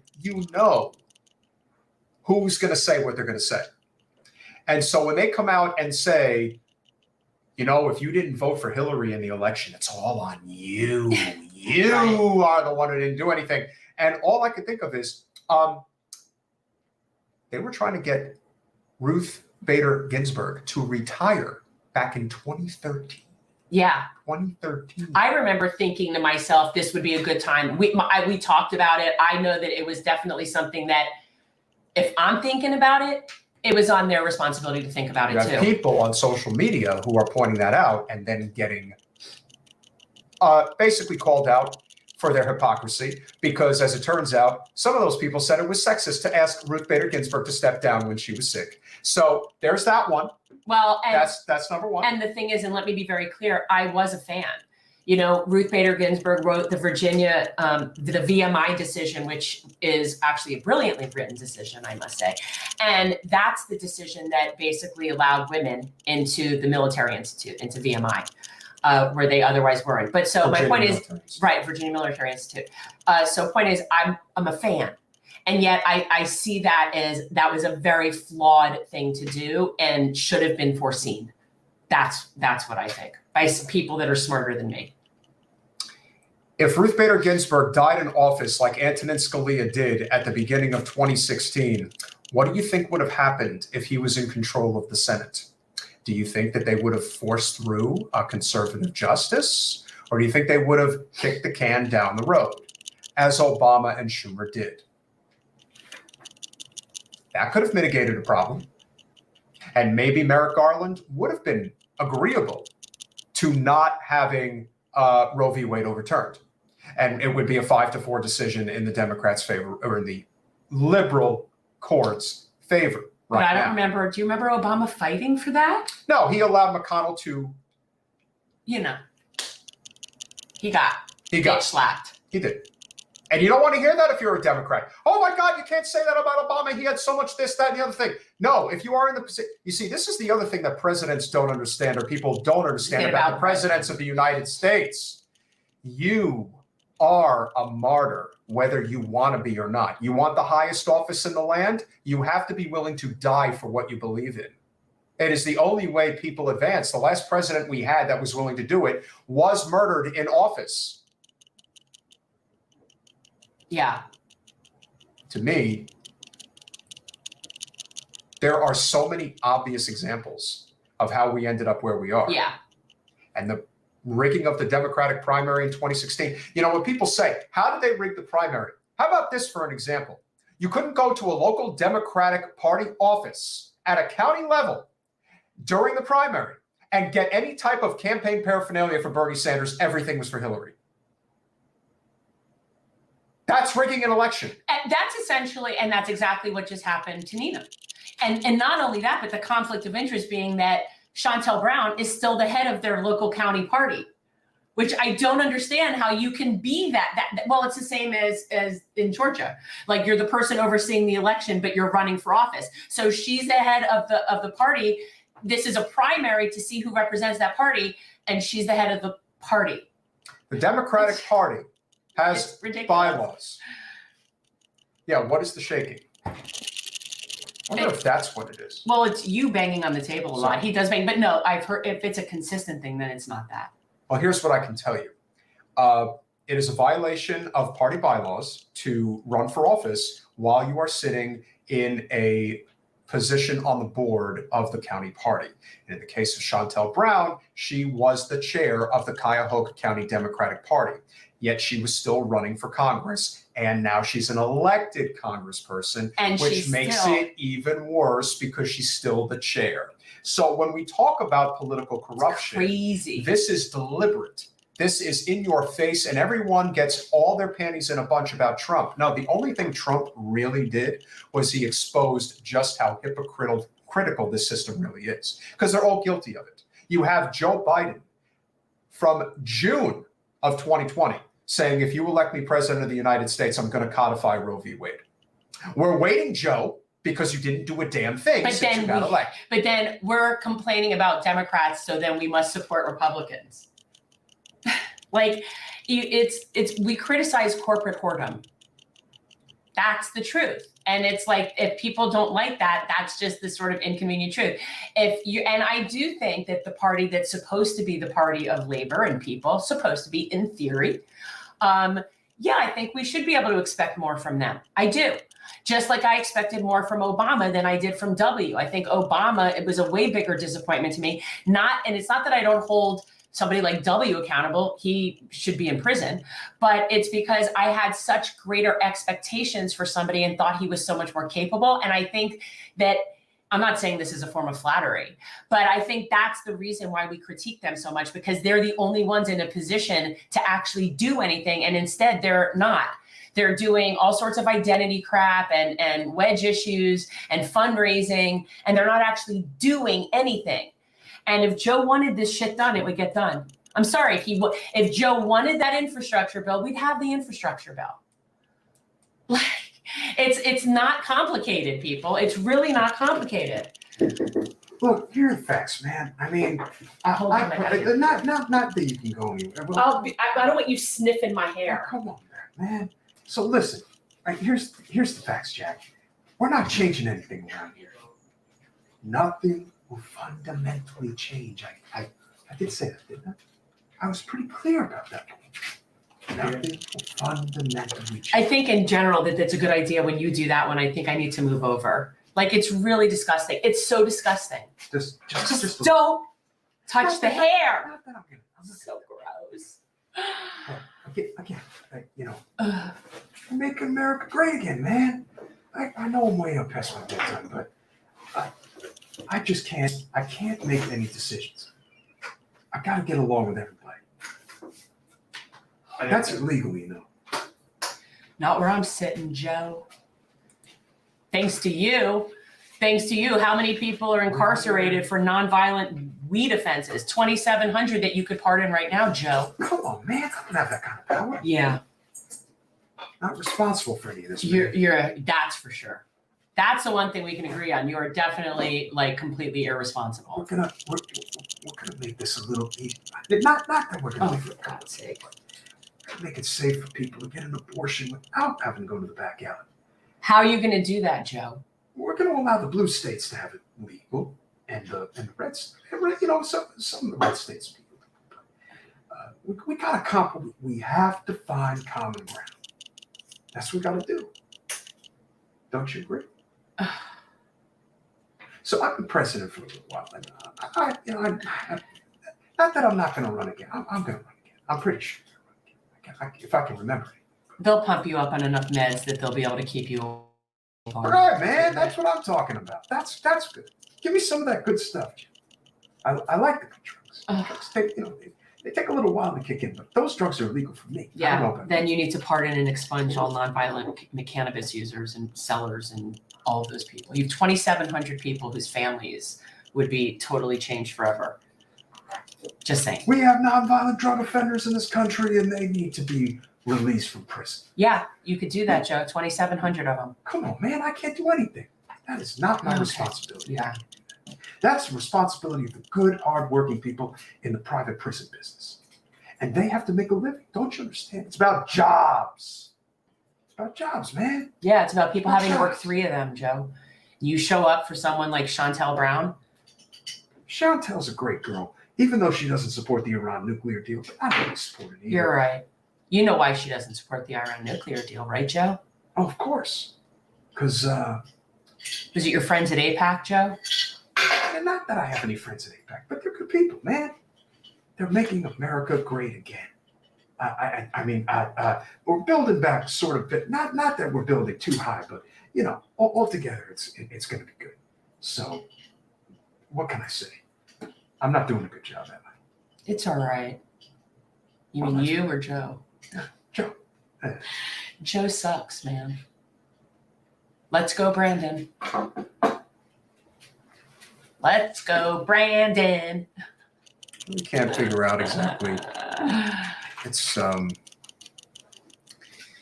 Yeah, Chantel's He's a great really, girl. We had a choice of 2 great progressives in that race. Yeah, that's what we had. Yeah, he really He had to go out for her. Like, he's making it so easy for Trump and DeSantis. He really is. Yeah. And I would say, with as much as anything that we do, we've gotten to the point where pulling punches is, you can't do that. We're in a situation where I think enough people are starting to look at this and they're starting to see that it doesn't make any sense. There is no logical explanation as to how they're handling this. Telling people that they need to go out and vote for you more, or that it's Manchin's fault or Sinema's fault. There's always going to be a scapegoat. Always. There will always be an excuse as to why you can't get anything done or anything of relevance done. Do the Democrats want to codify Roe v. Wade? Maybe, but they're not going to do it before the election. And by then, it'll be too late because they're going to get crushed. They really think that they're going to be able to campaign on codifying Roe v. Wade. Our state Democrats actually think that they're running a gubernatorial race for this year. It's just hilarious to me. Like, their most likely candidate has $10 million. Ron DeSantis has well over $100 million, and I bet you he doesn't even really have to use it because that's more for the presidential campaign he's running for 24. Think about this. If he only Hilarious. has to use like 30 million and he's already got like a $70 million head start, listen, he's not going to back down from Trump. I don't see it. I don't either. And so it's funny, like, but seriously, like the Democrats in our state actually think we're having a gubernatorial race that's worth fighting. Yeah. That's how delusional they But are. you know, the amazing thing is that if anybody thinks that the GOP primary actually the GOP primary might be a lot different with DeSantis because he's a viable candidate. I know. You know, Again, we're not supporters. He ain't Ted Cruz. No. That's for sure. No, he's not. And it's like, we're not supporters. I don't want that to happen. We're trying to explain to any Democrat that would in any position of authority who has any power to listen, it's not even funny and they're not even listening. Like, it's not like we want them to lose. We're trying to say you just have to be popular But they do what people will want. lose It's going to because be ugly. they are completely corporate captured. That's really the thing. We have to figure out what the clicking is. We have to figure out what the clicking is. Yeah, people say they hear clicking, and I don't. Did you ever hear it? No. You don't hear it. Might hear it on the live stream. I don't know. You hear it right now? They hear it right The now. audience is saying they hear it. I'll have to check it out. Yeah. Done. So, yeah. Comrade Johnny, here's what I would say. I do not support a socialist system. I support a hybrid system, combination of socialism and capitalism. He speaks for himself. I support a myriad of different things if people can have like nice lives. So like what I mean by that is I care about the lifestyle of the collective. Everybody to me deserves to live with dignity. Everybody deserves to have a life where they can thrive and enjoy themselves. And if that's a socialist system, then I'm not opposed. And I've also been called a communist. So like for me, honestly, I don't have a problem with there being capitalism. I really don't. Like if that can exist and people can live a minimum life with dignity, then that would be okay. So I'm okay with that for some industries. I don't believe that should be healthcare. I don't believe that should be corrections. I don't believe that should be education. Those should not be for profit. And I just think that there have to be certain protections, but I'm not morally opposed to socialism at all. Morally, I think it's the best. Like on paper, morally, I think that's I can't think of a better thing. No, I think a combination, like I said, I support the hybrid system of countries like Japan, Germany, even the UK, obviously Scandinavia, places that really understand that you have to have a free market system with a robust social safety net. Yeah. And as we always like to say, Guy might be right. But we would be toast if we don't. and actually he's true. And the truth is, if anybody, if you read Marx and you understand, socialism is actually post-capitalism. And I think that it is the only way that we survive. And this is not to say, again, I don't mind people having money. I don't really care how rich the rich get. I care about how poor the poor are. So if we have what I would consider to be a minimum standard of living where people can work a full-time job and live a life and have vacation and their kids get an education and all those things, I don't care if their boss is rich. Like that's not. We're also my a country that easily is manipulated by labels, things that people will say in order to get a rise out of people. Yeah, well, and I need to also distinguish for people who, like I'm assuming, and I shouldn't, that the people with whom I'm communicating who asked the question about socialism is talking about an economic system where workers own the means of production and not an authoritarian state like Cuba or what people call in Venezuela, because yes, those have socialism in their economic policy, but the problem with them is that they're authoritarian in government. Correct. So I do not support authoritarianism. But if you ask me if I support the concept of socialism economically, I find it to be very moral. Raz has a question for you. Market socialism systems like that. Yeah.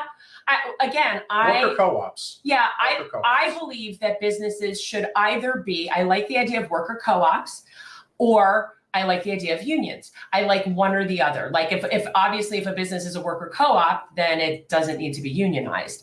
But I like a mix of that. I'm for anything that helps people live better lives. Yeah, and you know, like I'm not focused on one particular thing. And a lot of people also talk about another form that is very popular, of course, and that is a combination of libertarian socialism. Yeah. Which basically means we agree on civil liberties, how we allocate our tax dollars, but also this idea that, you know, again, it's like there's a difference between welfare and a social safety net.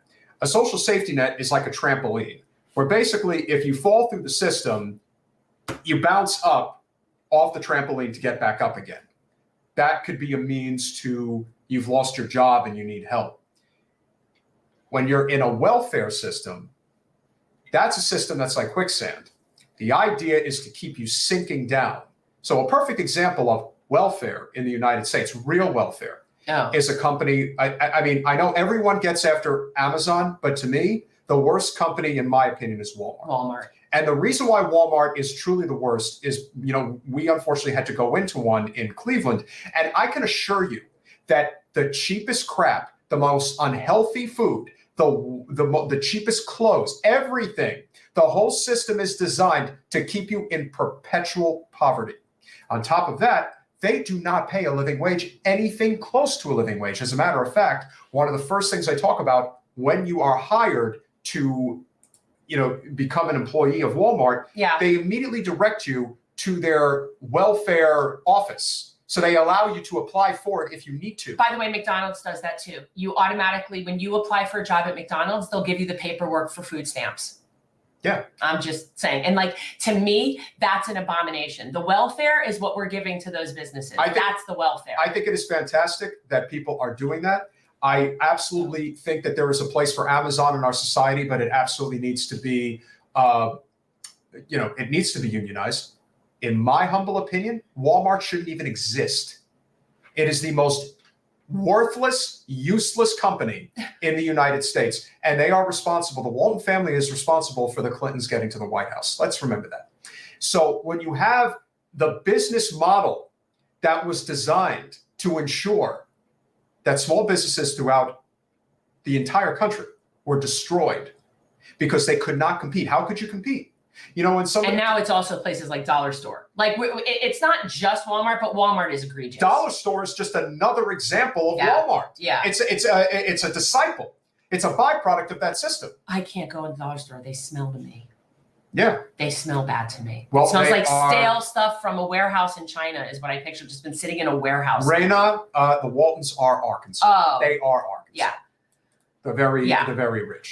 Yeah, I tend to be open-minded about things because I don't know everything. So I figure that that's what you rely on people who are really experts in that. See, like that's the way this should work. But instead, people have to know everything. And if you don't know everything, you know nothing. Like, it's like, can't we just have experts in certain things dictate the policy? Like, I think teachers and, you know, should be dictating education policy, just like I think doctors should be the ones that are talking about what's in the best interest of their patients. Like, I think we should rely on experts for what they're experts in. We need a labor movement in education, because one thing that doesn't get talked about enough is that one of the worst run unions in the country is the teachers union, because Randy Weingarten runs that union like she's a dictator. Well, she is. And everybody knows that.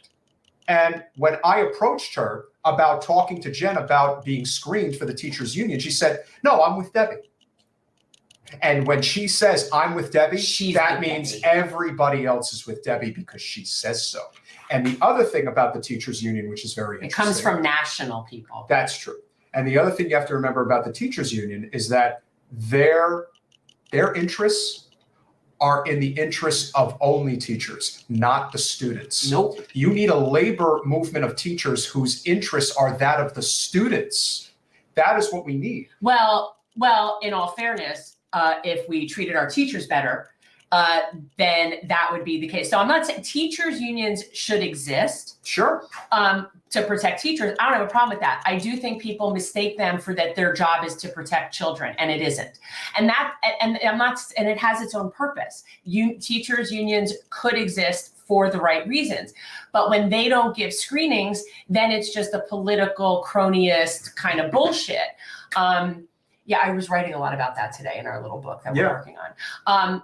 So endorsements are one of those things that I call them the good, the bad, and the bogus. There's 3 types of endorsements. Well, that's part of what we're writing about. And that to me, I think really speaks to this whole problem here. This is one, and this again brings the conversation full circle that, Nina had a very difficult time in Ohio, particularly because the Teamsters and the AFL-CIO got fully behind Chantel. They were out campaigning on her behalf. And you're thinking, well, again, you can't be pro-corporate and pro-labor. They are completely juxtaposed. So when you support a candidate who is completely engulfed in corporate special interest money, they are never going to be on the side of labor, ever. In fact, they're going to work against labor.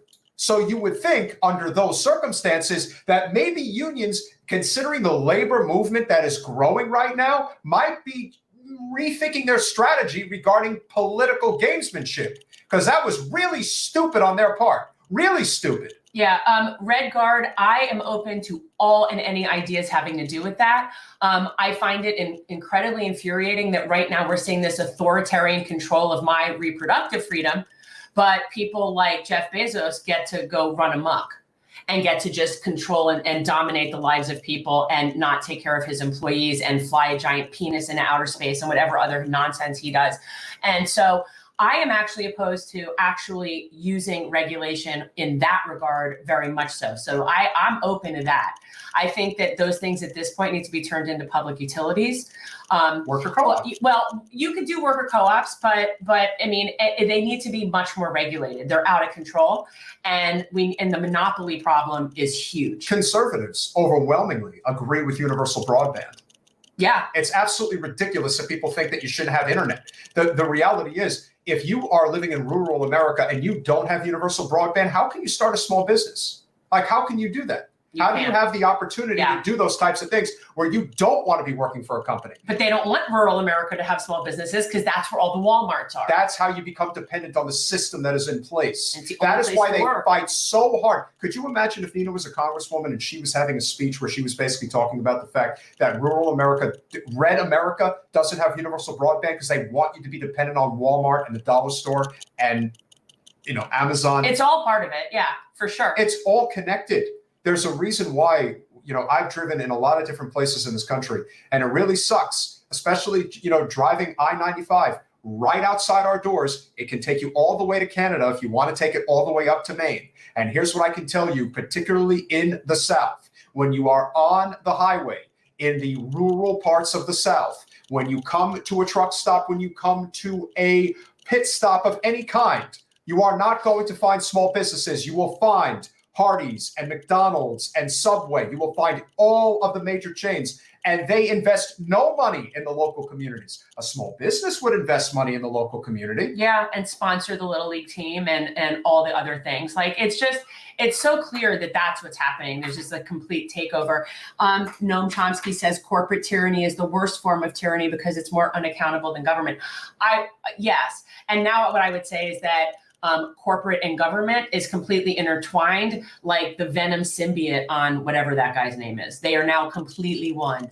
So I would say that's the same thing. But yeah, the corporate takeover is really what we're talking about. I feel like that's the matrix. You're either in that or you're not in that. It's very clear to me that that's where the problem is. We have to unionize Walmart, or at the very least, completely kneecap them. You know what? We probably have to. We probably should go to one of the Walmarts here locally and see what we can do. Oh, I'm not going to a Walmart. To meet with workers? To meet with workers? Yeah. Well, I mean, you can go meet with workers, but that doesn't mean anything's going to happen. They'll cut their hours. I mean, are you kidding me? I don't want to get workers in trouble there. Well, then what the hell is the point of trying to form a labor movement? Well, that has to come from within them. Yeah, well, again, speaking to somebody who might potentially rally them, it's not our job to rally them, but it is our job to encourage them. It's our job to support them. Yes. But I'm not being like Norma Ray at Walmart when I don't work there. Yeah. So Venom bonds to Eddie Brock. Yes, that is corporations with our government. It's Venom. That's how I think about it. It's a symbiote. Yeah. We all support And a effective small leech. business because that's really what it's about. We really do. I do as much as I possibly can. Like for locally, I do small businesses. I really do. It's important to me.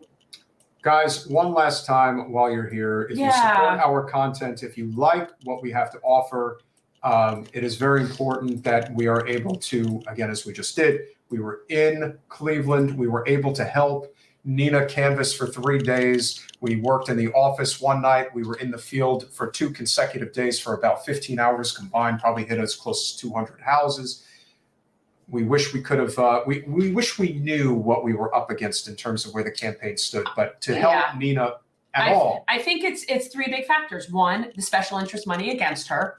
2, definitely you could do a post game on the campaign and things that they didn't do. And then the third thing is, and there definitely was things they didn't do. Okay. 2, and then 3 are all the spineless cowards that didn't come out for her. The people that actually do have power and do have platforms, and they just could not be like bothered and could not put themselves on the line. Yep. Loyalty only matters when it's difficult. It only matters when it's difficult. Loyalty doesn't count for birthdays and parties and anniversaries and stuff. That's not loyal. That's pleasantries. Correct. And I'm so furious. It's like you are not an advocate for our values if you are not doing everything you can to get more people in Congress to help you do those things. I'm sorry, that should now be part of your job description if you're going to call yourself remotely non-corporate. Like I'm so frustrated. For as little as $5 a month, you can become a patron at patreon.com/generational change. As you guys know, we support non-corporate candidates. We support community gardens. We support beach cleanups. We support composting. We support all sorts of cool things. How about homeless care packages? Yeah, which we really need to go. I have like a whole big box that I have to distribute. Okay. But yeah, I mean, it's true. And another thing that we're sort of in the process of, like what I'd like to do, and I really thought of this when we were talking with Neal, is we actually have started, we have both a state PAC and a federal PAC that are basically our super PACs. And I actually have had this idea of fighting fire with fire. And while we would not take corporate PAC money, what if we do fundraising to the point where we can get not necessarily even just small dollar donations? I'm telling you, I need 5 minutes alone in a room with Mark Cuban. Guys, we got to set it up. We got to get Jen. I need 5 minutes. I got to try again to see if I can get. I just feel like that there are people that would be financial benefactors that understand the non-corporate mission. And while yes, it would be PAC money, it would be very transparent. We don't have to do that, but I'm going to do that. So our PAC will be extremely transparent. We don't have to be about a PAC. Yeah. No, about potentially doing like a fundraiser. Yeah. Well, I mean, that would be great. And what I want to do is I want to be able to sit here and send $1,000 to Neal Walia. You know, like I want to be able to do that.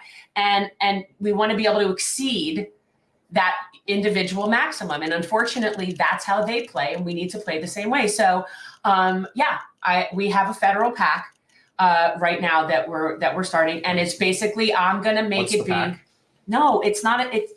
It's called Generational Change PAC, and it is a federally registered PAC. But right now, it's not linked to anything. I haven't set up an account because we don't have any big benefactors. But the reality is, that's what we need. We need people like the Mark Cubans and Susan Sarandons, the people like the Joe Sandbergs of the world to give PAC money. And understand, and we need to, that's what I'm thinking. You fight fire with these people.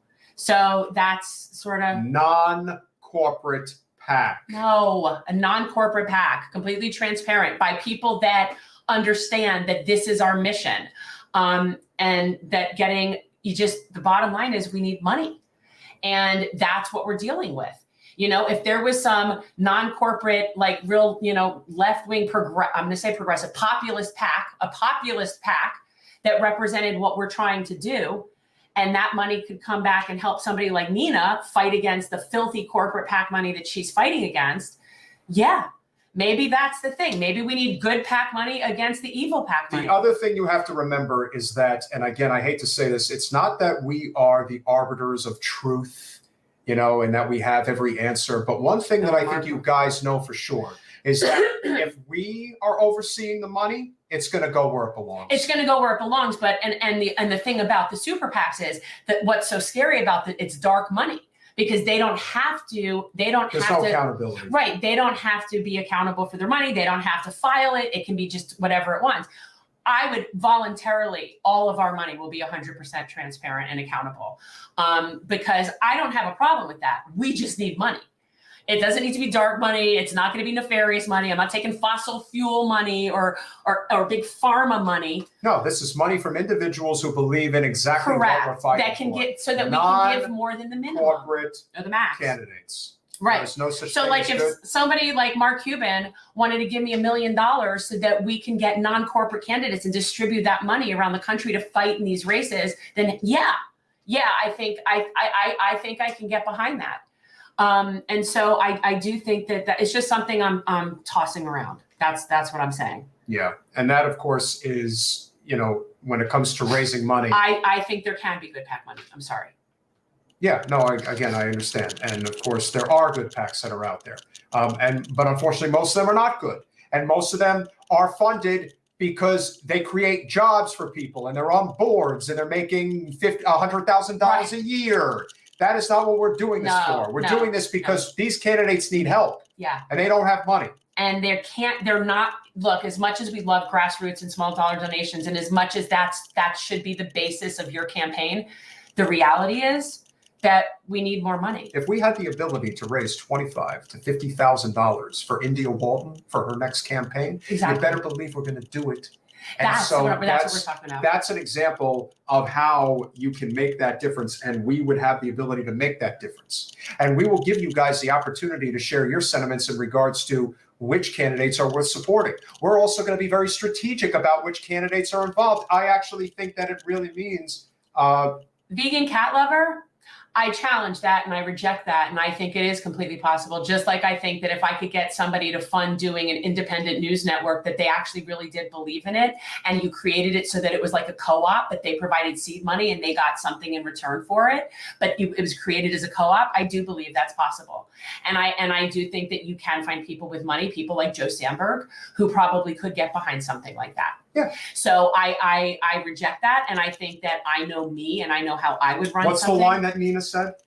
Yeah, being progressive doesn't mean you have to take a vow of poverty. But what vegan cat lover is saying is that taking billionaire money defeats the entire purpose of being progressive. No, it just means we're taking their money. And it's all that it means. It doesn't mean I'm doing anything other than taking the money to further what we're trying to do. Yeah.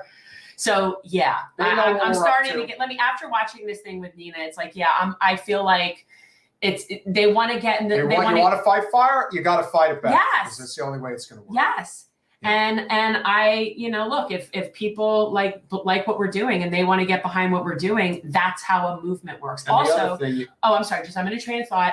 When we were being trolled at one point, and someone was talking to me about, well, if you're doing it that way, you're not going to pull people to the left. I don't need to pull people to the left. We just need to work with people that are on the right sometimes to get things done. Is this money that is going towards corporate special interests, or Correct. Is it going towards non-corporate interests? This is a non-corporate interest PAC. If you are going to give money to a non-corporate interest PAC, that means non-corporate money is what will be coming into it. Right. If somebody ultimately decides that they want to give X amount of dollars. It's a grassroots PAC. Correct. It's a grassroots PAC. If you think we're not trustworthy, then get the hell out of politics. Right.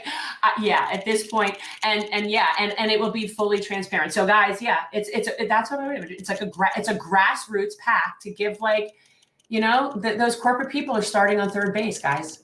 That's the way it is. If this is what you believe, thank you for stopping by. You can turn the channel. Yeah. That's fine. Yeah. Go ahead, turn the channel. It's fine.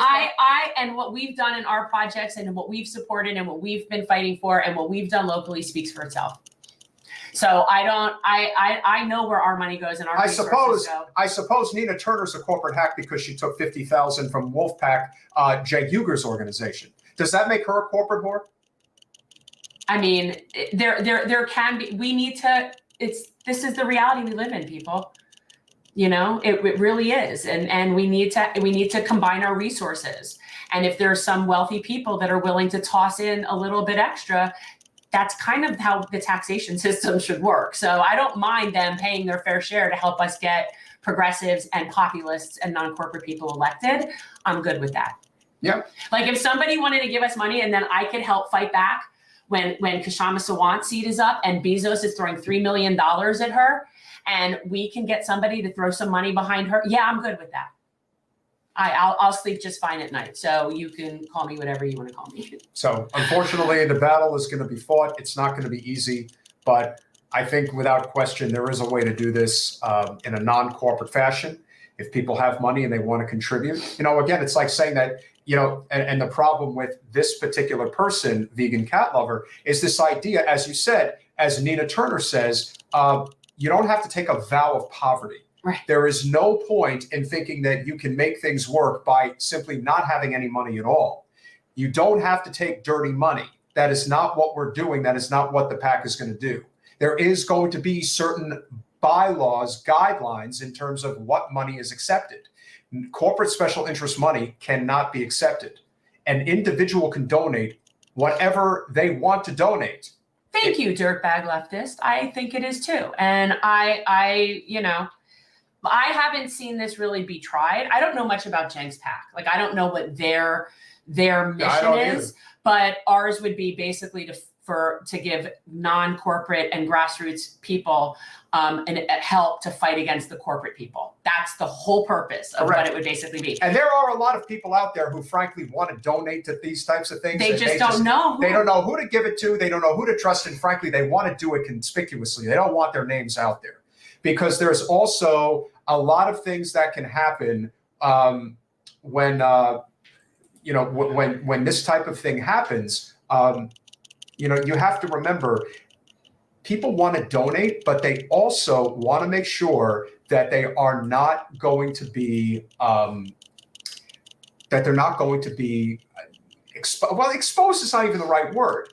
It's basically suggesting that if somebody who is involved in some type of it could be somebody who's a big actor in Hollywood, for example, right? And they have to swim in those neoliberal waters, but they truly are non-corporate and they believe in what we're doing.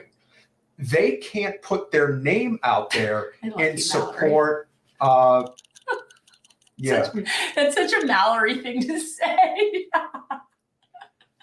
Well, yeah, Mal is good people, and so I really do think that people need to realize that there are a lot of people in certain, again, people look at the money that was donated to Bernie from, I think, investment banks. What people don't realize is that those are individuals working in investment banks because they actually do believe in Bernie's mission. They know that the system is rigged. They know how much they hurt people, and if they can bring some semblance of honesty and integrity to the system, that's what you do.